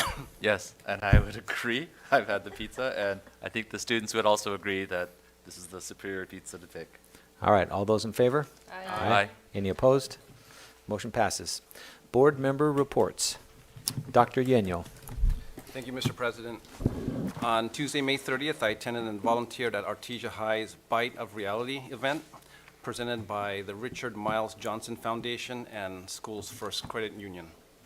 This event taught Artesia High School students how to budget their assigned monthly wages and accounts. Each student was assigned an occupation with varying monthly wages and different numbers of members of family in their family. They had to buy various monthly items like groceries, dine-in or fast food and coffee, etc., and had to remain within their monthly budget. It was a great exercise on real-world experience, and I had fun trying to upsell the seniors. On Thursday, June 1st, I had the opportunity to judge the 5th grade category at Nemus Elementary School's Science Fair. I'd like to thank Mr. John Zawaki, Nemus's science teacher, for organizing the science fair and allowing me to judge. Seeing all the science projects brought me back some fond memories I had doing science projects when I was a student at Mary Bragg Elementary. Lastly, I'd like to congratulate the families and the graduates of the class of 2023. Your hard work paid off, and all the best on your future endeavors. Another school year has come and gone. I hope everyone has a happy, safe, and relaxing summer vacation. See you all next year, and may God bless you all and keep you well. Vice President Say. Thank you, President. Well, last 2 weeks were a busy week for me. I attended May 25th, which is Thursday API Heritage Month event at IHOP. May 25th, I attended 34th Annual Employee Recognition Dinner at Sheraton Cerritos. And May 30th, I attended Cerritos High School Home of Dance 2022 to 2023 award ceremony. June 1st, attending Winnie High School gym for Winnie High School middle school graduation. And June 2nd, Women 6th grade student dance party. This party I bought a lot of balloons from other party, and the kids were so excited that, that was a good one for me. And then June the 3rd, attending elementary school track meet at Atisha High School. And June 5th, again, attending Women promotion. But today, I do like to spend like 2 minutes talking about the retirement dinner. I would like to take this moment to say a huge thank you to you all of your year services and your departure. Your dedication contributes to our success. As VP Government Board of Education, I would like to acknowledge your personal pride in your work is obvious and never taken for granted. The quality that you accomplish, it is important part of our achievement. I really like to talk about this because I didn't get a chance to talk. Usually it's board president talk, but I do want to say here to appreciate the staff here. For those who continue your service to your and our district, you have been a valuable member of our team, and we have noticed all the hard work that you have put in, and keep it up. For those choose to retire, I like to say you are wonderful. Your spirit and energy will always guide us to move forward. Retirements are the door to start great things. Now, onward, you are the boss. Take it as a new beginning and find a new adventures and happy retirement. I also want to say that every year I always donate a gift, door prize, and every year I always get the good door prize. This time I got a Home Depot, $100. So, it was really, to me, I'm always looking forward that day. I also want a special thanks to our behind the stage, Mr. Joe, let me think, I know his last name. I wrote it down here. Her mom used to be working here? Machado. Yeah, Joe Machado. I want to thank you, your 15-year services. I remember when he first started to work here, he was just little kids and new kids in the block, and 50 years went by so fast. Here you go, Joe stand up there. I said, Joe, what are you doing here? He said, I'm 15-year services here. I said, what? 15 years went by so quick. I want to thank you all, especially Human Resource Department. You did a great job. I know Castro, he keep hitting the microphone. And our new elected superintendent said, you better watch out your microphone. But I want to thank you all for your services. I want to quote from John Kennedy has mentioned, he said, as we express our gratitude, we must never forget that the highest appreciation is not to utter words, but to live by them. I want to thank you, the staff. I want to thank you all for your service. You are the one made me look good today. Thank you. Thank you. Thank you. Dr. Rios. Thank you. I just want to give a shout out to Guard Baseball. I started off the month at a lot of baseball games. They made it to CIF playoffs, quarterfinals. We're really hoping to have a better ending, but big congrats to Coach Perez and the entire coaching staff over at Guard. Congratulations especially to the seniors on the team who are, a lot of them, committed to attending college and universities to continue to play, but also each player for their commitment. I attended the Artesia High I'm Going to College dinner, which is the highlight of the year for me. I love to go to that event. It's always amazing to see 100% of their senior class apply and have plans to attend a college or career program. I personally know the life-changing move of attending college, especially because I see a lot of these kids being the first in their family to do so. So a thrilling event. It's Pride Month, so recognition, and want to unite in the celebration with the LGBTQ community. And lastly, congrats to our students, their families, teachers, staff, and school district administrators for another year down. And much success to the graduating class of 2023. Thank you, Dr. Rios. Clerk Nishii. Okay, I guess I got to go see Newsies, so that was great for Athena and Anissa. Those are separate groups that come in and help us, our kids. The adult school job fair, trying to get my daughter a job, but also seeing, actually we had the mayor of Buena Park get there, so Busy is part of our area, so that was pretty interesting. Knights of Honor, the parents out there in the cold at dinner time, but all dedicated to their kids. Each kid got a little speech about their thing, and it was long, but it was worth it. It was inspiring. So that was kind of cool for Fedi. Juarez open house, I got to see the engineers working, and they had a debate on solar power, pro or con. Anybody con on solar power? All right. Cerritos senior thing, I got to see that. That was kind of cool. All the kids that I know getting awards. Whitman Olympics, that was also, I got to volunteer for that. I got somehow suckered into that. Oh, actually, no, it was a great privilege. The best thing about that is the kid walked by and he said, "Best day ever." And so that made it just worth it, you know, see a kid just so happy to be in school, so happy to be, and he's in a big, huge stadium. It must just be amazing. He's a little kid playing a sport, and the parents are all volunteering and being part of it. So good job, parents at Whitman. CSBA. So I was out there, and we got to talk about early literacy. So that's going to be a part of what they're going to do. Mental health, equity. They're talking about innovations. They talked about late start, and they're trying to get data from all the school districts as to how the late start is affecting. It's not as all roses and greatness, because some of the school districts are finding that kids are actually more tardy, but they're tardy in the later part of the day when they're tireder. Less sports because obviously they're skipping school to do sports, and that's going to reduce their grades. So there's some evidence that it's not perfect for all districts, but it is a statewide solution. Actually, there was one district that did some studies to find out, I think in Moreno Valley, no, Hesperia. And they had a choice because they're a rural district, and they went back to the regular schedule.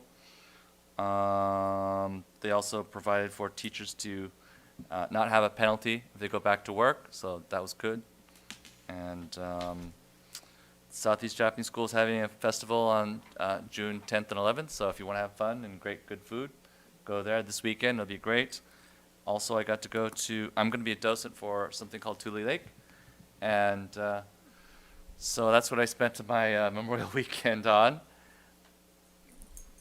And it's important because this is talking about how we treat other people, whether they're citizens or not. In this case, most of them were citizens, and imprisoning them, keeping them apart from their children, which is what happened to my mom.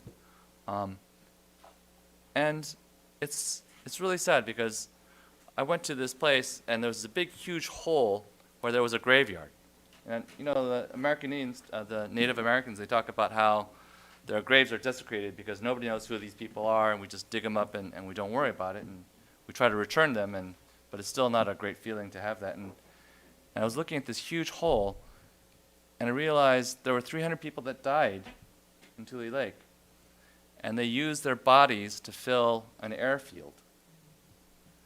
This is within my generation. I know somebody who went there. That could be somebody that I knew. And so, in this case, I think our government failed. We sold this place off. They sold off a funeral, a cemetery to a private entity, and they just didn't care about the people there.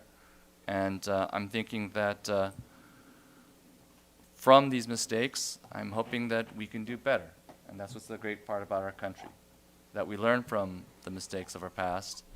We look at our history, and we don't say, it's terrible, but we say, it's terrible, but we'll learn a lesson.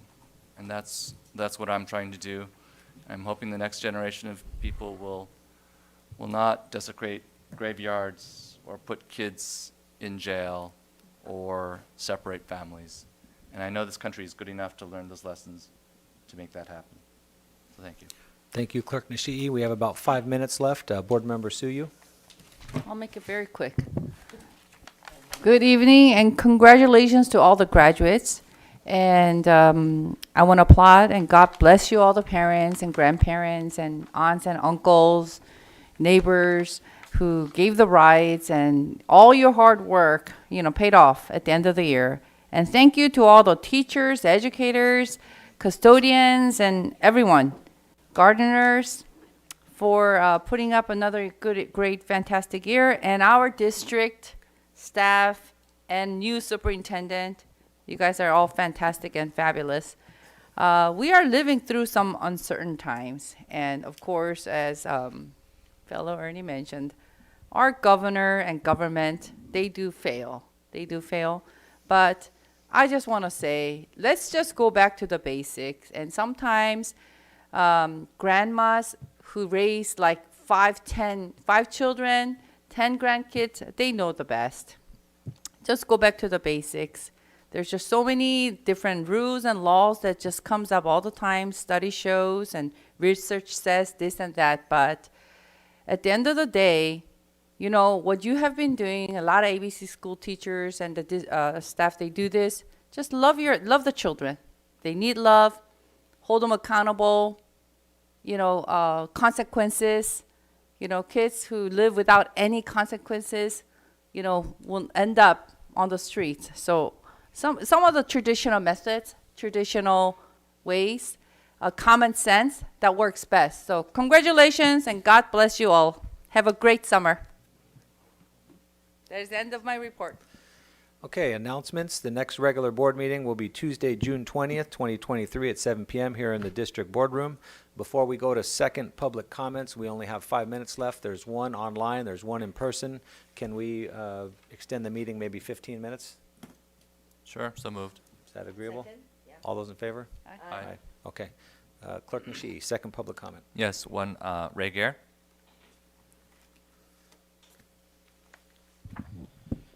Good evening, President Beach, Board Trustees, Superintendent Dr. Zietlow. So my name is Ray Gare. I'm president of the ABC Federation of Teachers. I appreciate the conversation I thought it was a really good conversation with Tuan, and I just want to, Tuan was here during the Great Recession, and I was on the bargaining team for ABCFT at the time. We had an 8% reserve going into that. We have more than that right now. But we didn't have a facilities committee going on at the same time, which is kind of an ace in the hole as far as a contingency plan, because we didn't have declining enrollment at the time. In the report, it was talking about 90% of it goes to salaries. That's true. It's 89 to 90%. But just if you look at some of the statistics for everybody says Downey pays more, Downey has this, Downey has that. Well, okay, so our average salary for teachers in ABC is $90,000. Downey is an average of $104,000. So what that means is when things get tight, it gets more expensive and it gets harder for them to make adjustments. People talk about class sizes, because parents shop for services. And so, not to throw shade, but I'm going to throw shade. Downey has class sizes of 35 and above. Our class sizes at the elementary level are 32.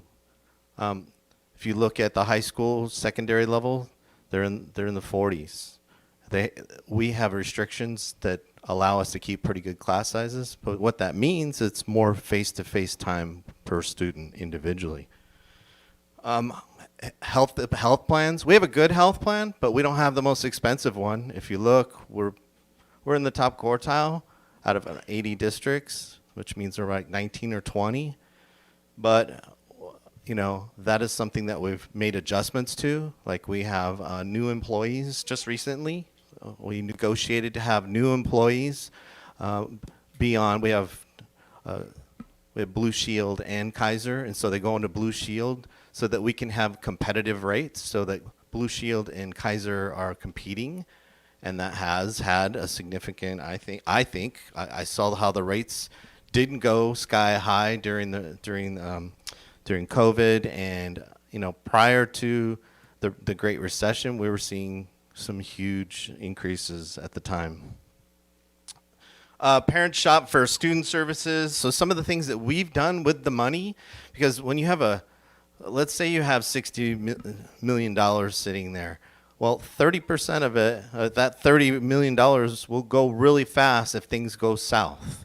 And that whole time you could have been spending on students and academic achievement that you get so much return for year after year after year through your investment. Holding on to money for one-time bailouts when we know that usually financial downturns take years.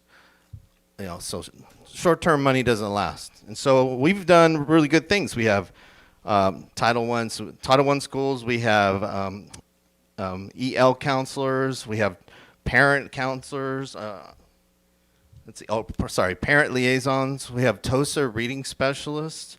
We had hardly any combo classes in our district, which, ask any parent, they don't really want their kids in a combo class because, you know, as hard as a teacher will work teaching 2 grade levels at a time, it's a task. You know, it's really tough. And you know, we have discussions we're already having discussions within, you know, between the union and the district office about the budget. And, Wait a minute. Thank you. And what could happen happen in the future. And we're having those conversations with our members about possible scenarios that could happen. Communication in ABC is our strength. And so as long as all the educational partners understand what could possibly happen and they're aware of the situation, that's what helped us get through the last recession. And we fared better than everybody around us. And we didn't sacrifice our academics along the way, which is key. If you look at the number of applicants just for positions right now, you can tell that nobody's hiring. And by next year, you're going to see layoffs in other districts. It's just going to happen because of declining enrollment. And, you know, we want to keep the employees that we have, the really good ones, and we'll scoop up the ones that get laid off. I just wanted to say we'll endure the hardship, right? And we'll find solutions. Communication is our strength. And like I said, we have a facilities committee that gives us kind of an ace in the hole. Thank you. Thank you. The online? Thank you, Mr. Clerk. We have Lexi online. Go ahead.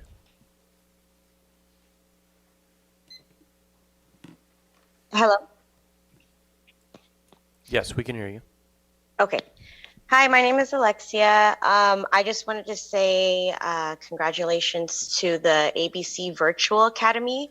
I have my son who's a kindergartner, and they had their graduation today, so I was really excited about that. It'll be their first rounds of graduations for the 6th grade class as well. But I wanted to kind of circle back to something that was said during the meeting about SEL. So I've seen that it was like a little over $600,000 that's being put into SEL curriculum. Now, I have a few questions and concerns about SEL. I've experienced it throughout this school year. The SEL curriculum, it's about 30 minutes that the students are learning different things for social and emotional learning. They get a certain amount of educational minutes during the day. And for me, I want to know what subject are they pulling from? So are we taking 30 minutes out of our math? Are we taking 30 minutes out of our reading? What are the 30 minutes being taken from? Is that PE? Where is that being allocated to? And then a lot of the curriculum, I really encourage before you guys pass or purchase or buy or whatever, I really encourage you guys look into it. I mean, we're going over mental health a lot, and I totally understand, like, we're dealing with a different society today and a different generation and different cultures and different belief systems that are just really impacting our kids. I know Brad had mentioned that, middle schoolers aren't feeling safe. I know that my daughter was saying that she goes to school and there's like a fight every other day, and that's like not even at her campus. It's like, I know Carmenita's experienced it. I know Haskell's really having a hard time with it, and so I could understand why students don't feel safe, and it could be a cultural thing, and I see why you guys want to implement something like social emotional learning, but I just feel like it is a lot of work on mental health, and it's not as much work as academics. When we look at the parent survey and it says that parents are feeling very unheard, I totally agree with that. As a parent myself, interacting with other parents in our community, we do feel unheard oftentimes, and we want to get back to math and reading and understanding, like how Nishi was saying, our history. What is our history? The Constitution. I don't think a lot of our kids in high school could even recite the Bill of Rights. So all of these things are really impactful and really important, and I would like to see more money being put into our academia instead of mental health as much. I understand the importance of mental health. I just feel like to make it a competitive district, we would need to really have our basic skills, learning skills, higher than other districts. I feel like that's what really sets us apart, because when we notice that people are leaving, a lot of times I talk to my friends and they're like, yeah, I left the school, and they went to a private school. They're doing sponsorships for private schools so that they can have their kids go there because of the high competitiveness in education. And I really want to just get back to that. And also sports. Coaches, I feel like if we can just put more funding into coaches, like really good coaches, and make athletics competitive again, and make athletics something that kids are going to feel good about doing. They're going to feel good in their bodies, they're going to be feeling more energetic, and they're going to feel a part of a team, and they're going to learn how to team build. And I think that that's really important as well. I noticed that CIF was doing flag football for girls. I would love to see that being implemented as well. Thank you for your time. Thank you. That was the last online comment. Thank you, Mr. Smith. All right, adjournment. So moved by Sophia. All those in favor? Aye. All right, good night, everybody.